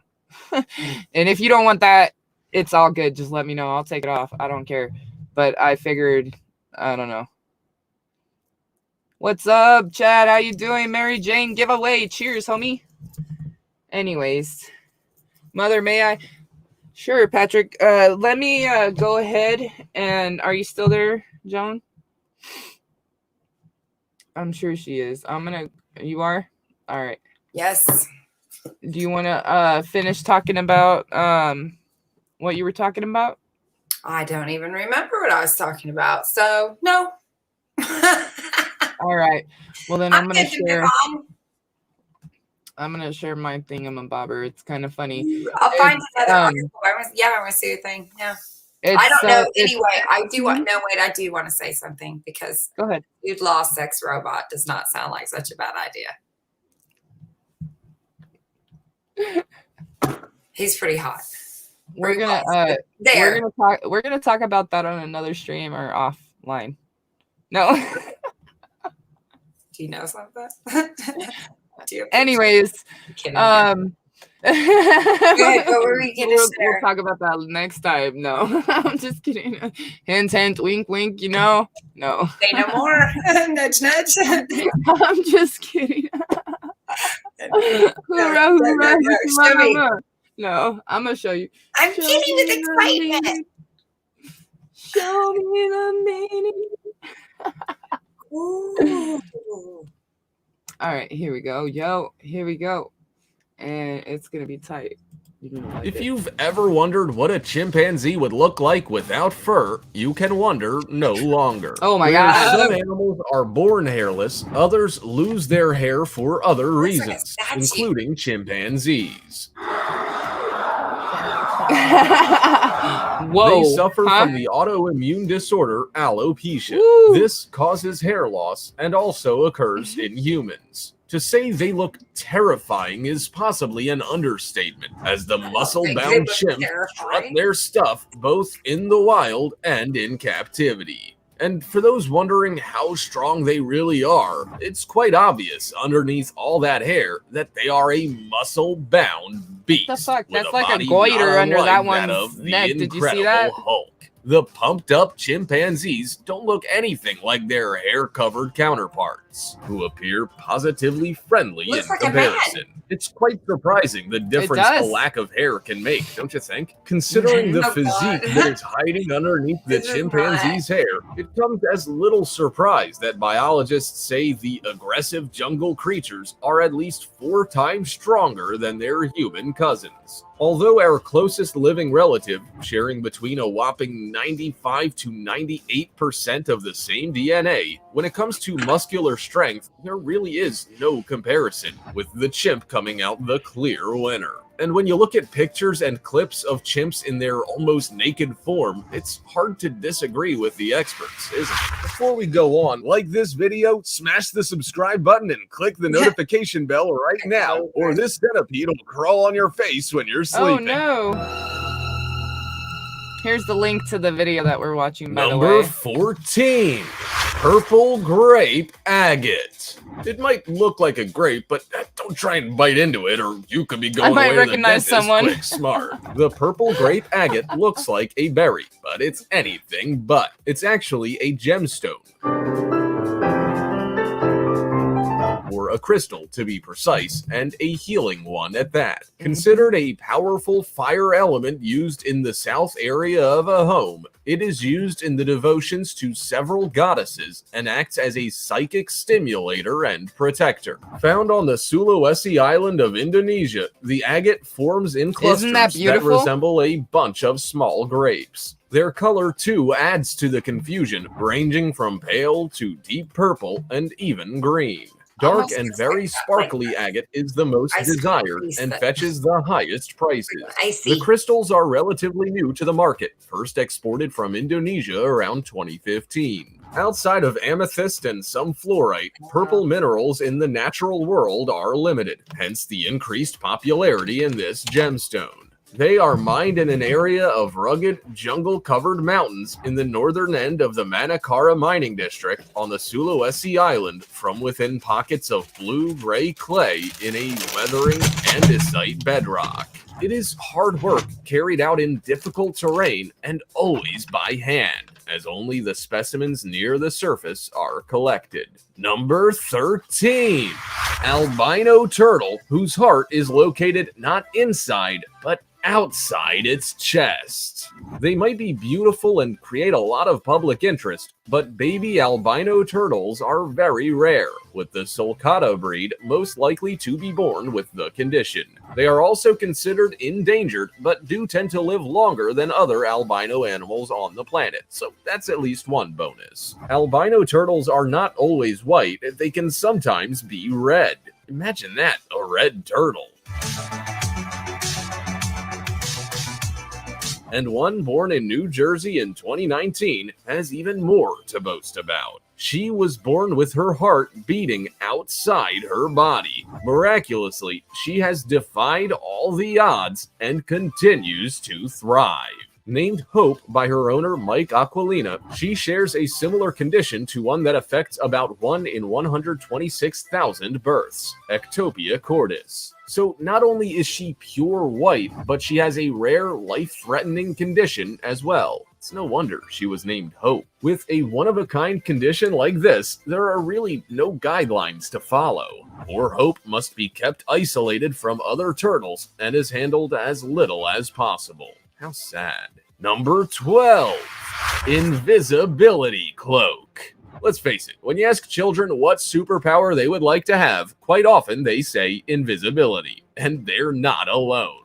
How many times have you wished you could be a fly on the wall at a party, a meeting, or perhaps even in the middle of the lunchroom gossip? Well, what about the occasion where you wish the ground could open up and swallow you whole? We've all had a situation like that. Well, now there's a possible solution that could help us out, and it's really very clever. It's also likely to become the fashion accessory of the future, so fashionistas should watch this space. Yes, it's an invisibility cloak. Invisibility cloak material from Hyperstealth Biotechnology Corporation. There are several options available too, so the choice is yours. There's no need to feel envious of the boy wizard any longer. Science fiction and fantasy will soon be the new norm. Much How love, exciting. masshole. For those of you keen on having access to an invisibility cloak, there are limited options at this stage, and they are all far from perfect, unfortunately. But we can live in hope, can't we? From the garment heated via electrical stimulation to the one made from metamaterials or the simple camouflage option created by the same principles of the blue screen, there are a few options available for those looking to literally disappear. Work continues on each option, but rest assured there is a possibility an invisible cloak may join your wardrobe soon.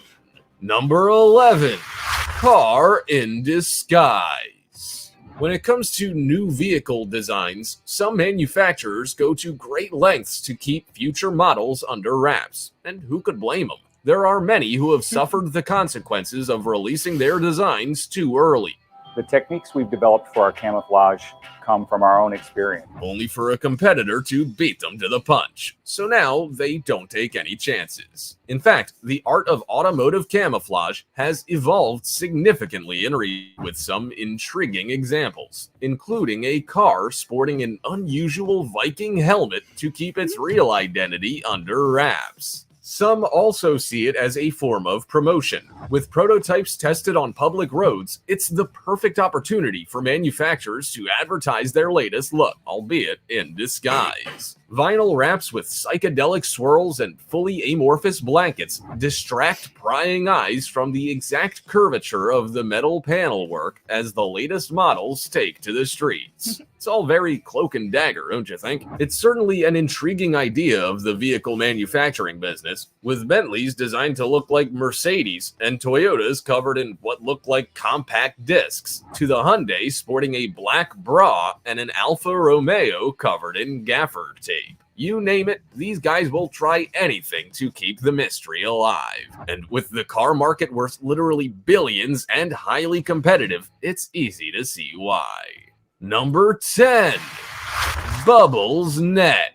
Rare footage of humpback whales creating bubble nets was captured by researchers from the University of Hawaii, UH, at Manoa Marine Mammal Research Program, in collaboration with the Alaskan Whale Foundation and Stanford University.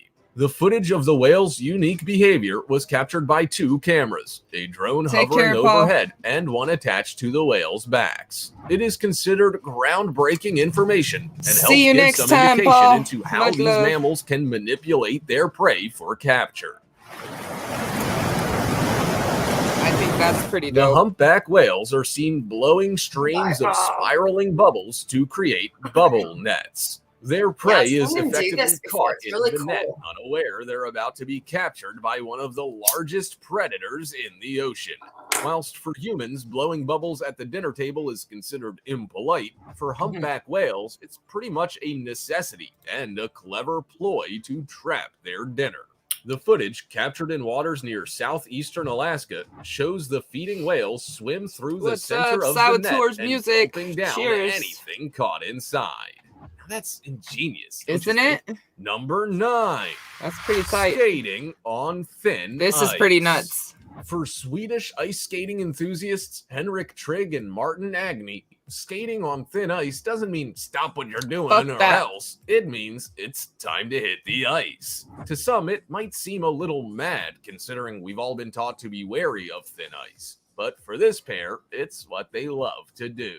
Skating on thin black ice has become a passion, with photographer and filmmaker Trigg capturing the clear black appearance of the ice as he dances across it on his skates. The sound created underneath him is special too, a laser-like symphony created when his body weight passes over the ice. But lock us all up for safety. But yeah, let this guy do it. Let's videotape it now. He's clearly ill. He's doing something to kill him. Many of He Trigg's needs to be photographs. locked up.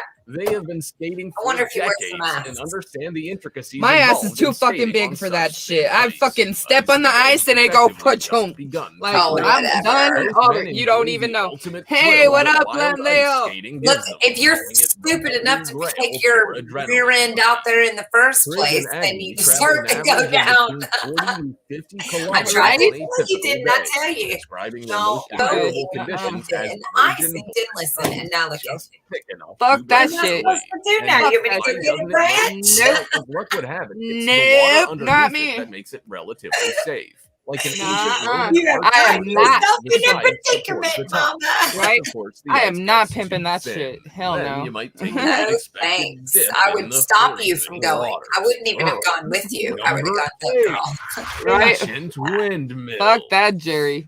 You're Ancient tripping. windmills located in the This is Nashtafan tight. village in the This is northeastern tight. part of Iran are both unique and operational. Given their age, this is an incredible story of ancient workmanship at its finest. Strong winds blow across the area, both Never even ensuring heard the of this. 1,000-year-old structures are continually on the move and protecting the village from their devastating gales. Carefully designed and built from natural clay, straw, and wood, the windmills overlook the village and are still, to this day, used for milling grain for flour. Hypothermia sets on in like 6 minutes. The vertical axis design is believed to be like that invented by the Persians around 500 CE, and despite its long history in Iran, just one man remains as their custodian in the village. Just one Though it's man. recognized as a national heritage site, the ancient technology is only tended to by Haj Ali Mohammed Etabari, who has devoted his life to the windmills, tirelessly protecting them whilst keeping the secret of the ancient artifacts' construction. He has no apprentice, no children, or local people who have shown any desire to pass this historic legacy to. So how long they continue to exist in the condition they're in is anyone's guess. Number 7. Stone Forest. Since the Ming Dynasty from 1368 to This is hella cool. 1644, this set of limestone groups has represented South China's karst landscape. Considered the first wonder of the world, Kunming Stone Forest is one of the most important attractions of Yunnan. Located in Madagascar is a forest unlike any other. This forest is made of stone. In fact, a visit to Kunming isn't complete without a trip to the stone forest, where natural stones of various formations, including animals, plants, and even human figures, can be found. Some are elegant, others are rugged, but each is lifelike and unique. Located 120 kilometers from Kunming, the forest measures approximately 400 square kilometers in diameter. Its magnificent, strange, and steep landscape creates countless labyrinthian vistas. Geologists say the stone forest began to form approximately 270 million years ago, when the region was a vast expanse We're getting of funky, sea. we're getting Over time, funky. the movements of the rigid outer part of the earth gradually caused a retreat of the waters and the rise of the limestone landscape. Consistent erosion by the elements has developed the forest into the one seen today. Many beautiful A legends lot of hype for originate rock. in this special place. One in particular told of Ashima, a beautiful, clever, and warm-hearted Sani girl. She is believed to have run into the forest and was turned to stone after being forbidden to marry the man she loved. This story has been told for years and is celebrated every year on June 24th with the Torch Festival. The festival includes traditional performance including wrestling, bullfighting, and lion dancing. Number 6. Shark Stomach This is kinda Eversion. weird. You know that feeling when you get really nervous and you think you might be sick? Well, surprisingly, sharks can sympathize. They, however, take it one step further, literally coughing up their own stomach. That's funny. It sounds ghastly, and I bet it's stomach-turning to watch, too, but many different I was species have been wondering that. What does documented that mean? regurgitating the indigestible parts Yeah. of Yeah. whatever they recently ate. Yeah. This is all believed to be linked to a stress response. However, it's only in severe cases that vomiting is induced. Described as a gastric eversion triggered by stress, I knew you were going the to say shark is something seen about to that, Jerry. purge any of the Yeah, stomach nerd contents alert. it Jerry's can around. break down. Leftovers like feathers, sea turtle beaks, and He's good with lobster that kind of claws stuff. have been spat up Yeah. by sharks for I years. love that When it's now shit. just You know what described I mean? as natural. That's why All the he's a mud good friend. fossils. That's why Imagine he's being my able to mud friend. fossils manipulate and your everything. Like, digestive dude, hell organs yeah. to the point that you could spit out your stomach, remove the contents you're unsure of, and swallow it again. That is insane. Not only does this unusual cleansing practice sound bizarre, but the whole process can take less than a second. Crazy, but true. Crazy. Number 5. Whistled language. Never heard of this one. There's no denying that whistling has proved an effective form of communication over the years. Just look at farmers and their dogs. Their connection is obvious, and for the most part includes Nice. various whistling techniques and the occasional strong word or two. But did you know that whistling is actually classed as a language, and one devised and used between humans for centuries? Rare compared to spoken language, whistled language is found in several cultures and countries across the globe, including Africa, Turkey, France, and Mexico. Whistling is used to simulate and articulate words, particularly in regions with steep mountains and rugged terrain. What This up, method of Frozen communication Fury? is mainly used by agricultural communities as an effective way of keeping in contact across long distances. Particularly useful for those who spend most of their lives outdoors, the practice is becoming less and less common as technology gets in I the can't way. whistle like In that. fact, with the use of mobile phones these days, whistled language I can't is even put my almost my extinct, tongue like at that. least between humans anyway. Between human to animal, it will continue for all eternity. Number 4. Like whistle Igloo that loud. I can Bar. whistle. Yeah. The Igloo I can Bar whistle, at just not Chappelle like Bay that. Resort is I can located whistle on the while I work. frozen lake of the woods. Yeah, I can't. Transported there in 2 parts kidding. bolted I started together and practicing No, I powered can't after by do some of that. that too. the Igloo I couldn't Bar do is a it. phenomenon I have to have recreated I have to have throughout the world. Mick had come up with an idea of this igloo bar on ice. This bar, however, is slightly more unique because it actually sits on ice, over 1,000 square feet of it to be exact. With sub-zero temperatures in the area over the festive season, the bar is open for business once the ice is 15 inches thick. This ensures it can safely handle the weight of its patrons. The area is a hive of activity, with winter activities around the Lake of the Woods in full swing. Most igloo bar revelers are ice anglers and snowmobilers looking to celebrate, escape the house, and have some fun. Where most of us would rather not deal with winter, in these parts it is celebrated and welcomed. Boasting some of the best ice fishing in the world, Lake of the Woods encourages anglers of all ability levels and all walks of life to partake in this activity. And it's not just the fishing and snowmobiles that keep people entertained. The bar is loaded with big screen TVs, a hot food menu, and heated porta potties that look like little igloos in the restrooms. Sounds like they've thought of everything, doesn't it? Number 3. Floating schools in Bangladesh. Rising water levels often lead to floods, and with that, canceled classes for school children. But the people of Bangladesh have come up with a novel way of fixing that. In the northwest of Bangladesh, tied up in the banks of the Atrai River, is a small beige boat packed with narrow benches and occasionally boisterous children.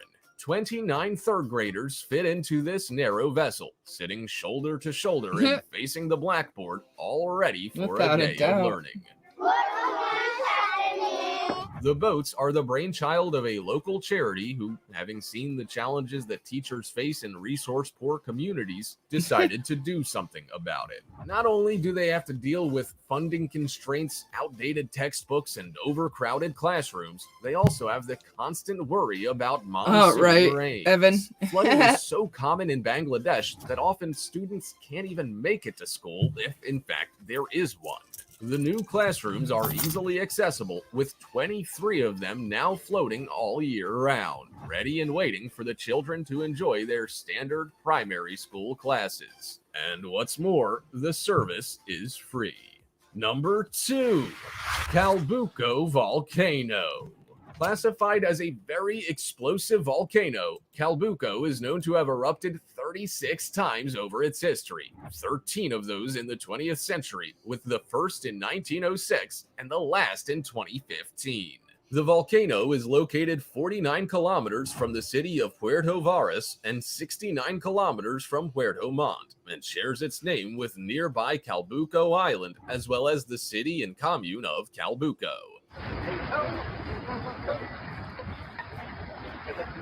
The last volcanic activity recorded for Calbuco occurred in April 2015, where 3 eruptions took place over a period of 8 days.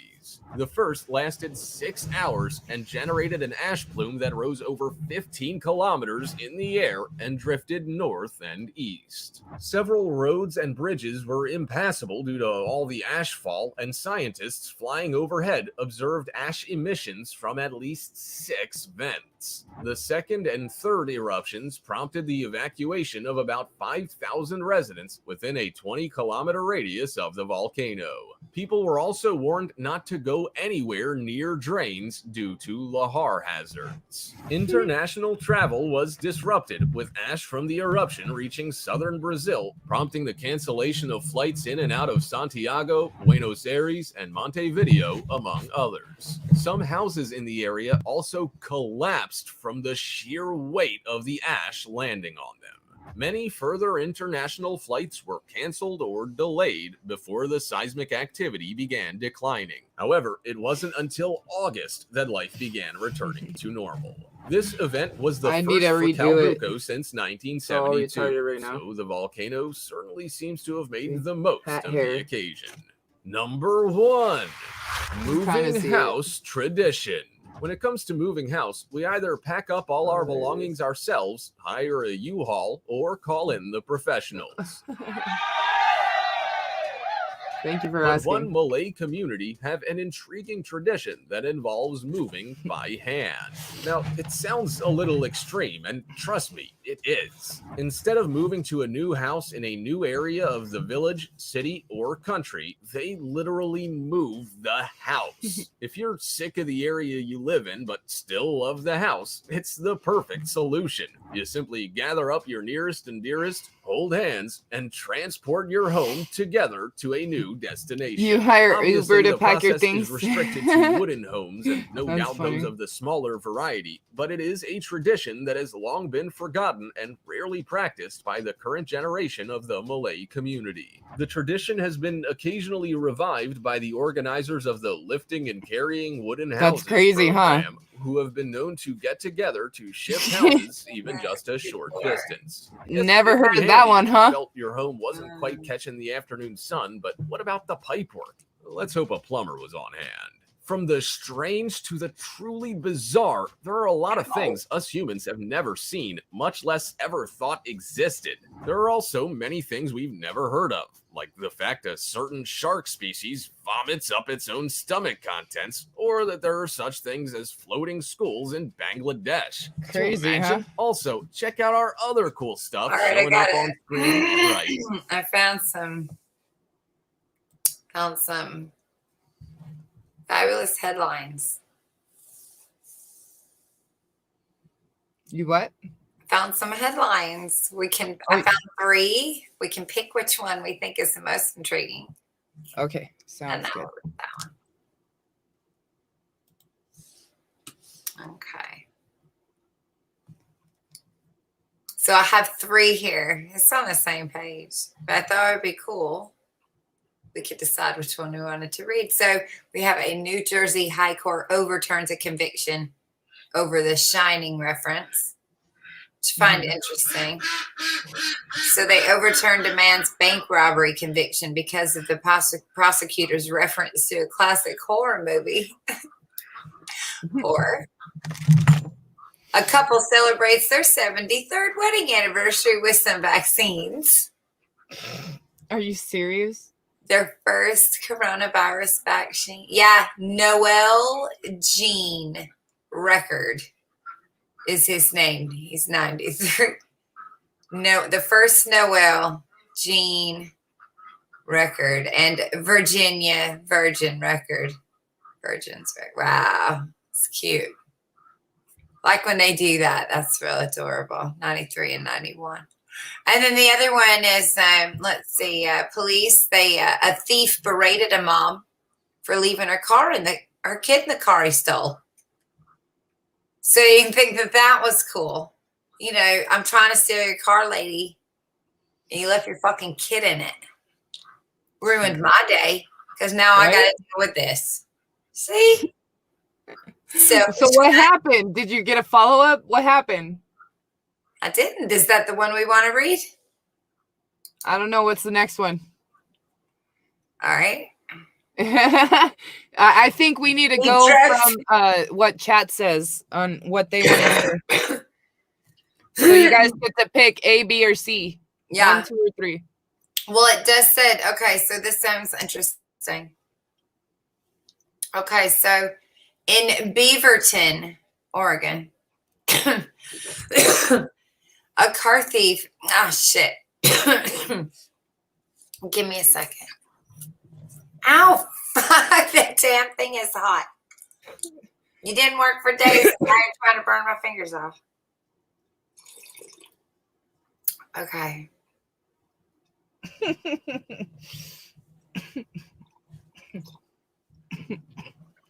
Okay. I know, right? Coughing. I'm not laughing at you. No, I know. It makes you cough. A car thief found a toddler in the back seat of a stolen vehicle, drove back and chastised the mother for leaving the child unattended before taking off again. The woman went to the grocery store about 5 yards from the car Saturday, leaving her 4-year-old son inside with the engine running while the vehicle was unlocked. 5 yards, 15 feet. Oh, she did go into the grocery store. I thought, well, she could have been putting a shopping cart away. Anyway, a store employee told authorities the woman was in the market for a few minutes before someone began driving away with her SUV. Well, I mean, that is kind of stupid. She left it running and unlocked, you know, with her kid, a toddler. So it's in a seat, so it can't get out. It's not like it was a 7, or 8-year-old. Very stupid. Once the thief realized the toddler was in the backseat, he drove back, berated the woman for leaving the child unattended, told the woman to take the child, and drove away. He was pissed. He actually lectured the mom for leaving the child in the car and threatened to call the police on her.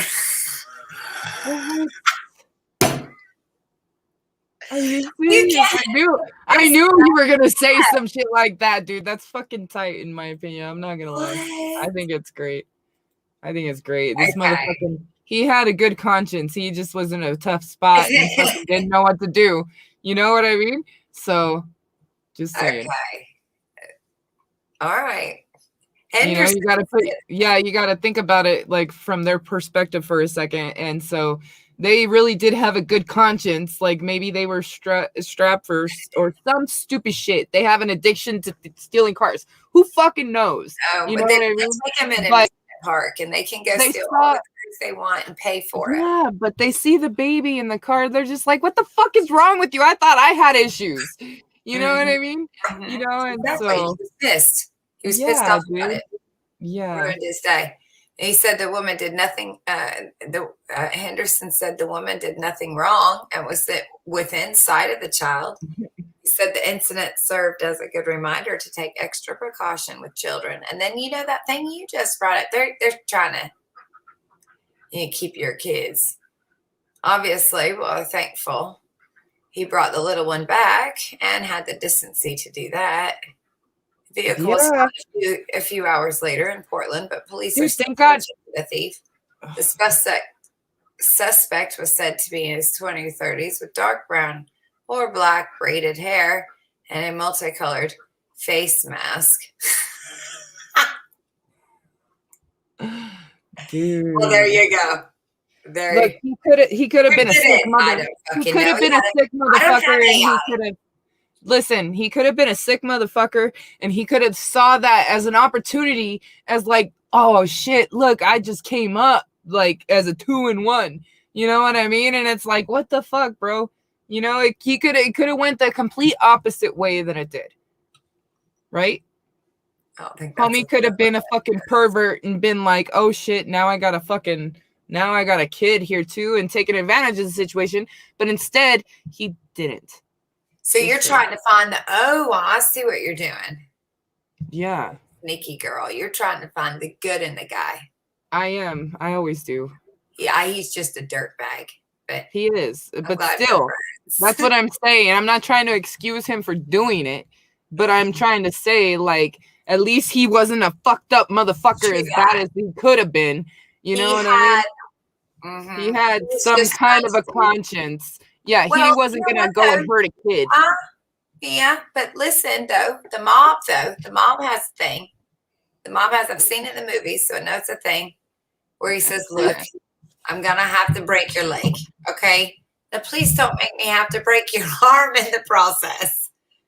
Right? Just let me break your leg. I think that's what this guy was doing. He's like, I just want to steal a car. And didn't want to also break a leg.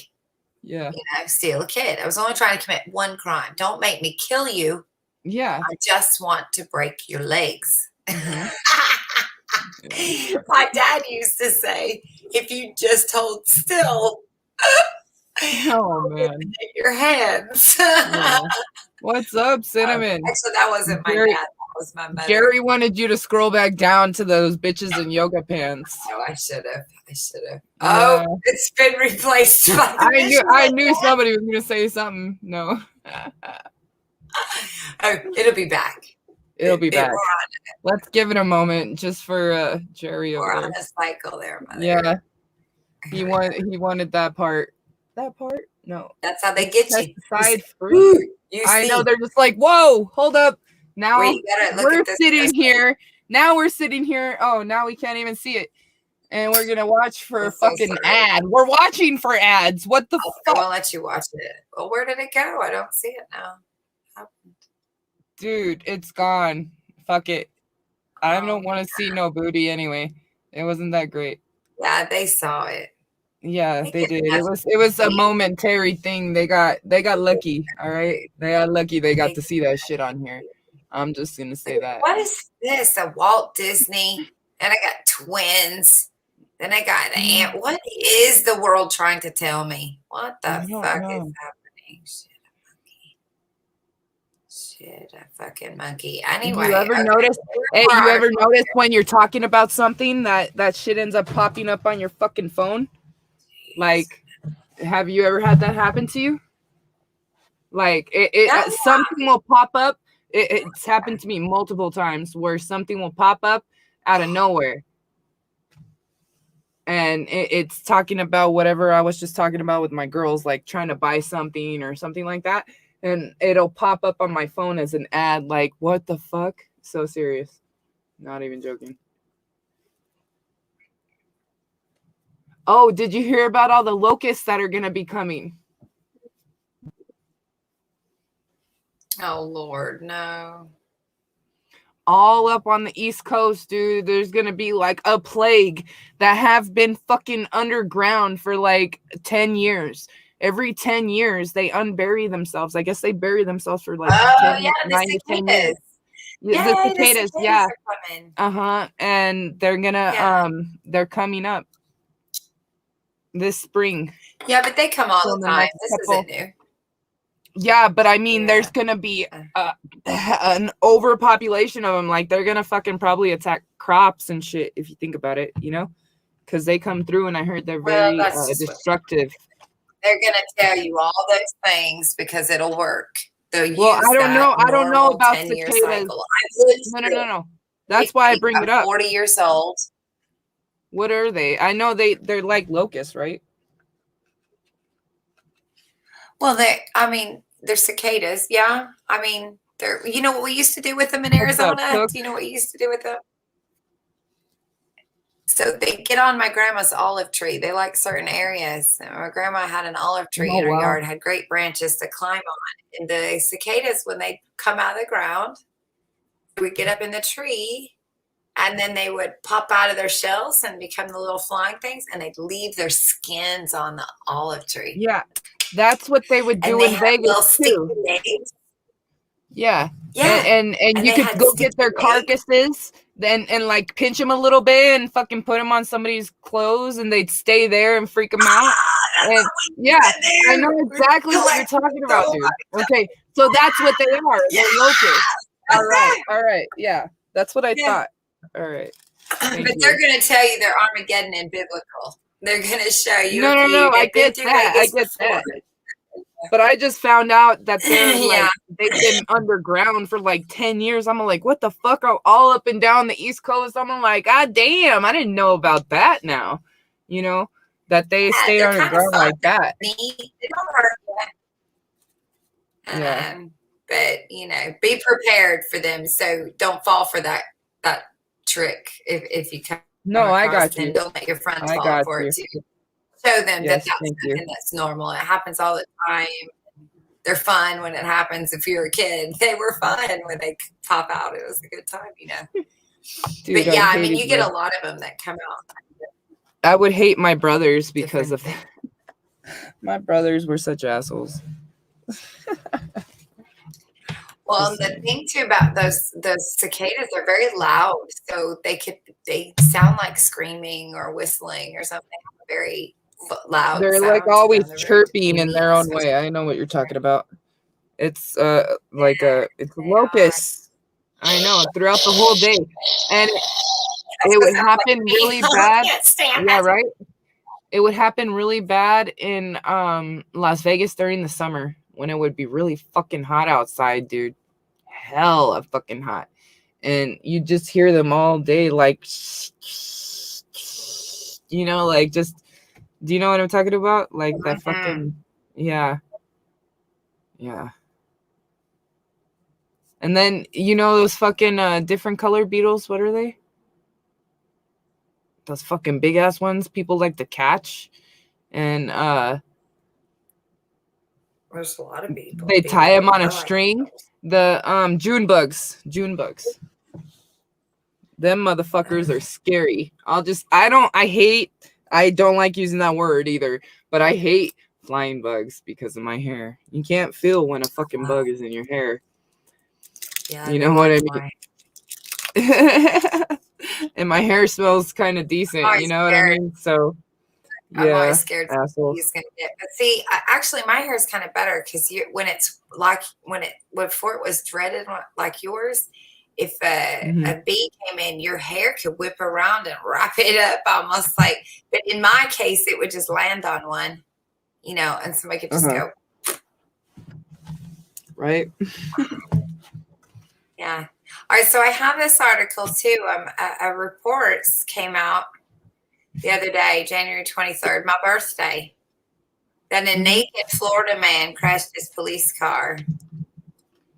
A naked Florida man stole what news footage showed to be a marked police vehicle and crashed it in a wooden area, officials say. Joshua Schinker, 22, was arrested after Thursday's crash on charges including theft of a motor vehicle, aggravated battery on a law enforcement officer, depriving an officer of means of communication or protection, and resisting an officer without violence. Why don't they just say he stole the guy's car? Why all these different scenes like they're trying to come up? I remember getting a ticket one time. I had an incident happen with my car with my accelerator wouldn't go, and then it kicked on, and I ended up hitting somebody.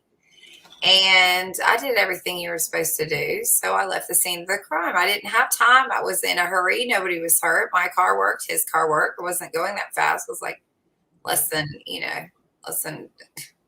10 miles an hour or something ridiculous. And it was every accident I've ever get in. I'm like never. I've been in 3, and in all actually 4. One I wasn't even in the vehicle. The vehicle wasn't even turned on. And 3, I'm all of them under like 15 miles an hour. It's so ridiculous. Okay, actually I've been in 5 accidents. Are all rear ends. All rear ends except for the T-bone. That one wasn't. But again, brakes locked. I'm not good at driving cars. You know what? You shouldn't let me drive cars. It's my friend. You should chauffeur me around. That's a better idea. Or Maybe I don't go out anywhere. Now, that's an even better idea. Okay, let me get back to this story. The point is that it was a freak thing, you know. So anyway, they tried to get me with 15 tickets. They were like, you fled the scene of an accident, which I said I actually did not. We exchanged all of our information, and the law says that I'm allowed to do so as long as there was no one hurt and both parties agreed to. So they had to drop it. Now, that was a long time before I met you guys, so who's good at knowing some things? Anyway, but then they wanted to hit me with an illegal lane change, failure, 1, 2, failure to maintain my lane, and 3, not using a turn signal. I had an accident. All 3 of those things took place because of the accident. Do you see what I mean? I told the lawyer, so this sounds like they just want some money from me. Exactly. And I said, well, I'm not, because originally, so here's the plea they gave me. I could, what was it? Yeah, like, it was like, it was ridiculous. Like, I would be on probation and have to pay the money every month, then go see a probation officer, which I thought, well, it's kind of awkward nobody was hurt. I mean, Jesus, I didn't even understand what the fuck the deal was. Well, what it was is that they just write this stuff, so they just want your money. And so what they did was they put me with, you know, the leaving the scene of an accident. It was made to feel intimidating to me because they assumed that I wouldn't know anything. So I said, well, I'm not. So what do they want me to do? But they said, well, they'll drop that one if you'll plead to these 3. And I said, I'm not pleading. What? I didn't do anything there, you know? So anyway, I remember what the other one was. There were 4. The other one was my tag had expired and I didn't realize that. And so I agreed that I would pay for that one. And then he comes back. I said, I'll pay for that one. I'll pay for that one. That one's fair. And he comes back and he goes, they want 2. I said, you got to be kidding me. Really? He said, well, if you do these 2 and you just pay the tickets, no probation, never shows up on your reports. That's like, I remember one time going to buy a car. The dealership guy made a deal, and I called him ahead of time and I said, look, this is the car I want. And I had it all. Actually, I did it for my ex-husband because he couldn't do it himself. He wasn't good at deals. So I said, I want your very best salesperson or whoever, right? Because I'm not going to drive. It was like a 3-hour drive to go to this dealership. And I'm like, I'm not going to go drive that far if I'm not going to get a car. So if I have no chances, so I said, this is how much I'm willing to pay. Can you do me a deal? And the guy says, let me get back to you. His name was Vincent. And Vincent came back and said, I can do you that deal. And I said, fabulous. I will be there in 3 hours. And I told the dude on the phone, and if you know me, you know I said this. I said, look, I'm not shitting.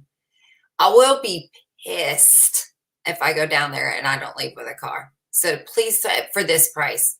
So don't try to sell me some shit. Don't try to do anything. This is all I'm doing. If you can't do it, say no now. And he said, no, I'll do it. So we got there, in and out. He's got that paperwork drawn up. It was excellent. Everything's going right to plan. I thought this is the best. You know, because this was back in like the early 2000s. Comes back. That fucking paper I have to sign for this car, $5 more. $5 he added to it. And I go, what the fuck is that? I said, what's that $5? And he said, well, it's just $5. I said, no, it's not the point. The point is that I called you and I asked you if you could sell me a car for this amount. And you said yes. And you were trying to sell me a car for this amount. Take it back. And he goes, There's $5. Hands me $5. And I was like, okay, I'll sign.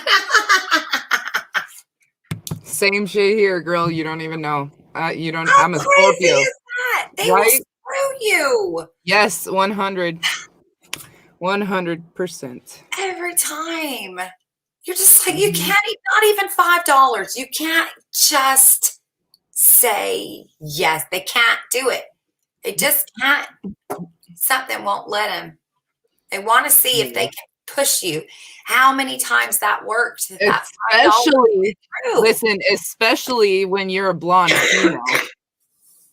When you're a blonde female, they think they know. That's why I like to do it, don't you? And I'm cute. And they have no idea what's about to hit them.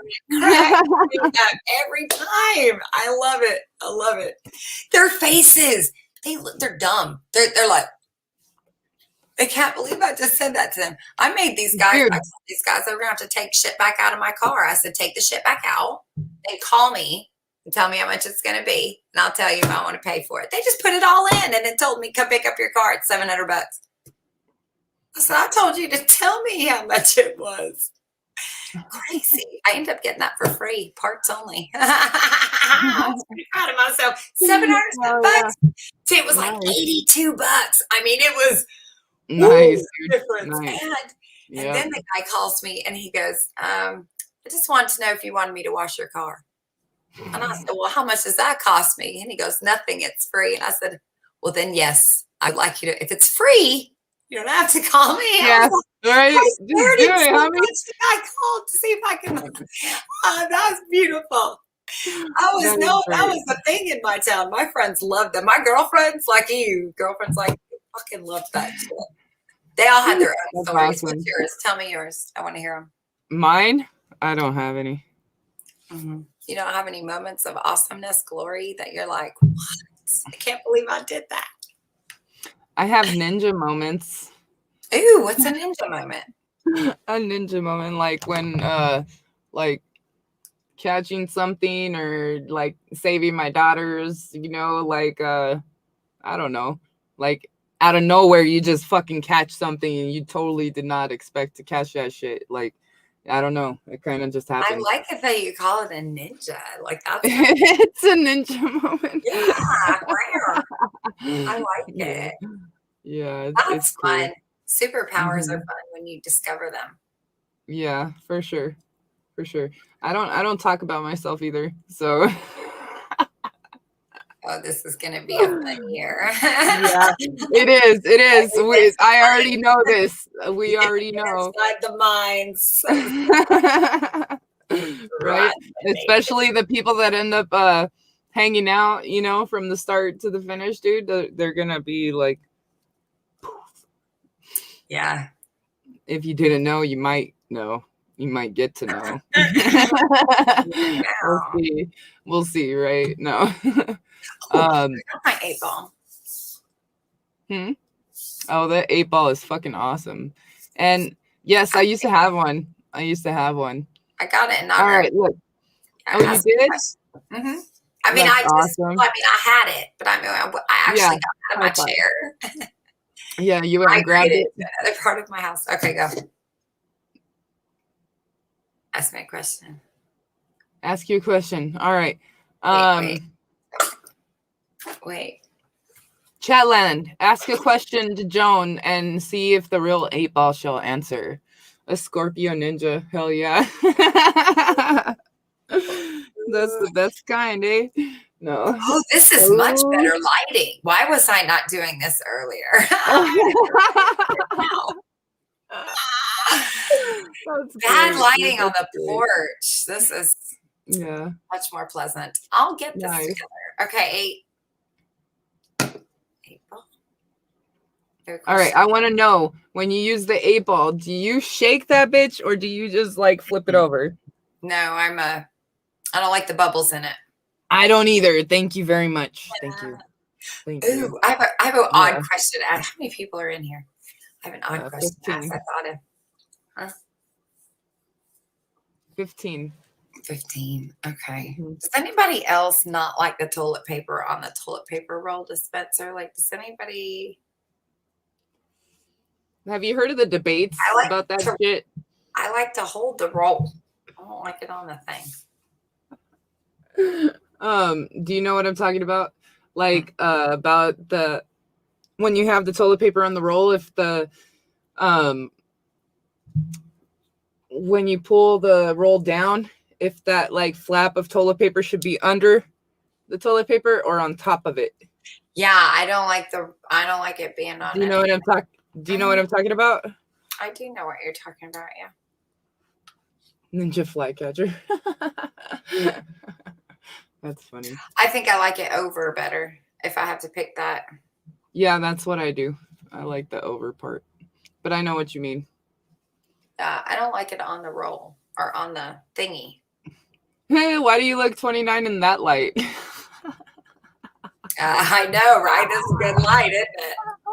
I'm a chameleon. She's like, hell yeah. Oh shit, you're funny, dude. You're great. Okay, so let's see. I was gonna end this at the 3-hour mark. That's in like 5 minutes. Oh, okay. 4 minutes. Exciting. Just so you know, because I gotta go check on inside and stuff came up, so I gotta go see what's up. Well, so that's the question, maybe, Joan. Why do you look 29 in that light? No. I'm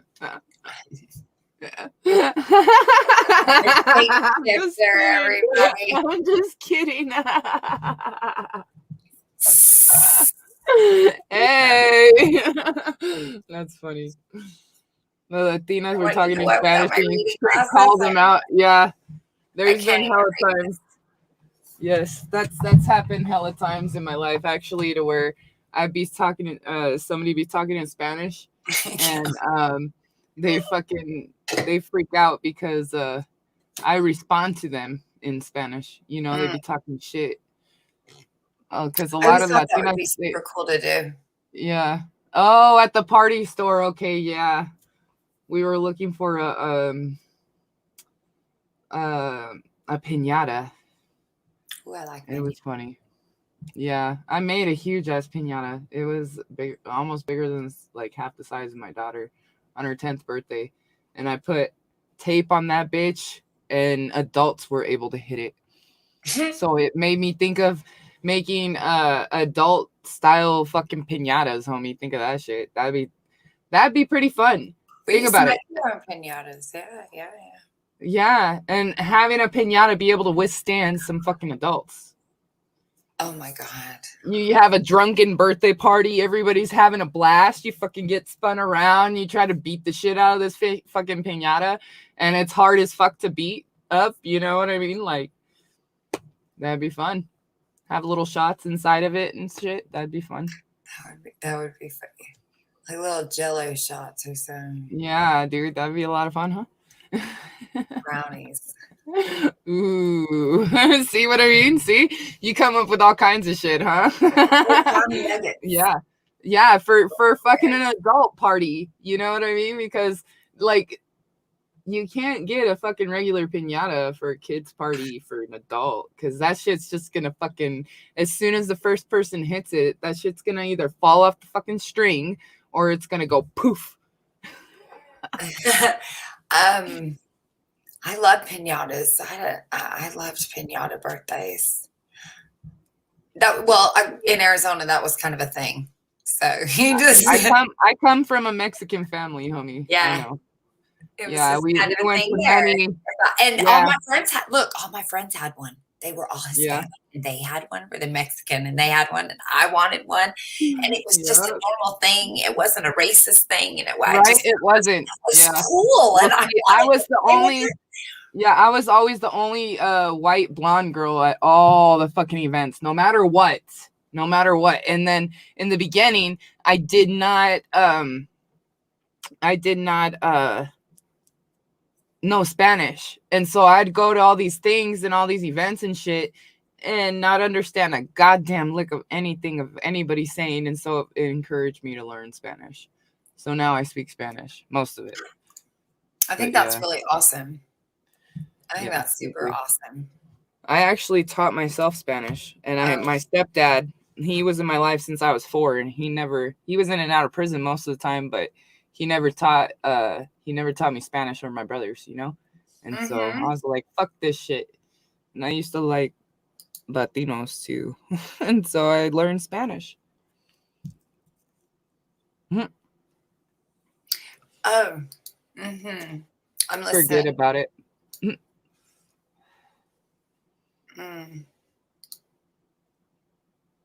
Well, did you want to share one last thing before we get going? Cheers, everybody. It was just 4:20 somewhere.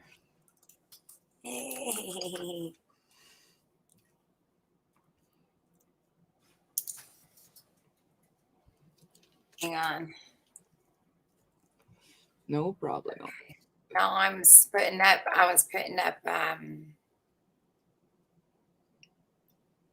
a stream. I'll stay up a little bit longer. Yeah, I'll join you on your channel if you're going to start a stream. Okay. And then, yeah, because like I said, I just got to go in and check. I'm pretty hyper at the moment, and I'm kind of getting a sweet spot. So I'm going to start feeling really good here soon, just in time to sleep. My neck's finally, I got that lightheaded sensation right here. It's like this part of my brain is kind of floating. That's cool. Ooh. That'd be nice. Yeah. Yeah. Okay. I wish I could feel that. No.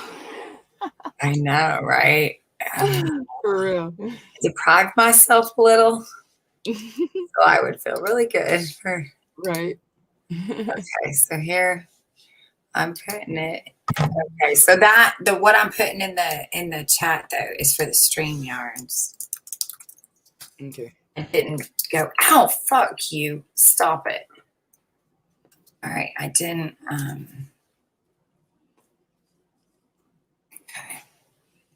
When you're in pain, you yell at yourself like that too. And I'd yell at my pants like, "Ow, you shit, fucking bitch! God damn it!" Yeah, no, I'm gonna say that. Why do you think I said? Oh, you do that too? Yeah. Ooh, I hate when it gets me. It gets me. I know, man. Just walking. That's what was making me so slow, and that's why I got here late, because I was just like, man, this is fucking killing me right now. But I'm gonna get her done. My gosh. Okay. Did you? Oh, wait. I gotta make you a moderator to do that. So say something in the chat, so I can do that. Because I took everybody off of my. I'm trying to get to the chat. Hold on. Oh no! I'm in it. No, I'm just saying because, or put it in the private chat and I'll share it. No, there you go. Oh, that's fine. That's fine if you want to do that. Then I don't have to feel any type of way in case something's going on. I'm like, oh, I never know what to do. I took all my mods off because I'm tired of going and seeing all different kinds of people that don't deserve to be blocked on my channel blocked. And that is because when there's a moderator on your channel, they can go through your live streams and go back to the chat after the chat is done, and they can block people from your channel. After when you're not live. That's moderators can moderate your comments too. They can delete comments. They can do all that shit, homie. That seems weird. I'm being for real. So that's why you have to be able to trust your moderators. I would say so. Okay. Anyway, and some of my friends might just want to come over and say hi for a minute, and then I don't know how long I'll go or if I'll keep it public. Is that the stream link or is that just your channel? Because I can get I your put channel. the StreamYard link. The StreamYard link. I can get you that. Well, no, I'm just saying for the chat land. Yeah, that's the YouTube, the one I put in the private. That's the chat land. Hey, what is up, mi amigo? ¿Cómo estás? You're still on late night. Yeah, I'm gonna be going over to Jones. You guys make sure to get over there. Subscribe to her channel. For sure, because she be pimping that shit always. And that's the truth. Super bien. Ow! Fuck. This pissed me off. Well, if nobody's told you guys lately, you guys are fucking awesome. You guys are doing a great job. Keep pimping that shit. Thank you guys so much for hanging out with me, myself, and Miss Awesome Lovely Joan. And until next week, we will see you there. All right, stay here for a second, Joan. Okay. All right, laters, chat. Yeah.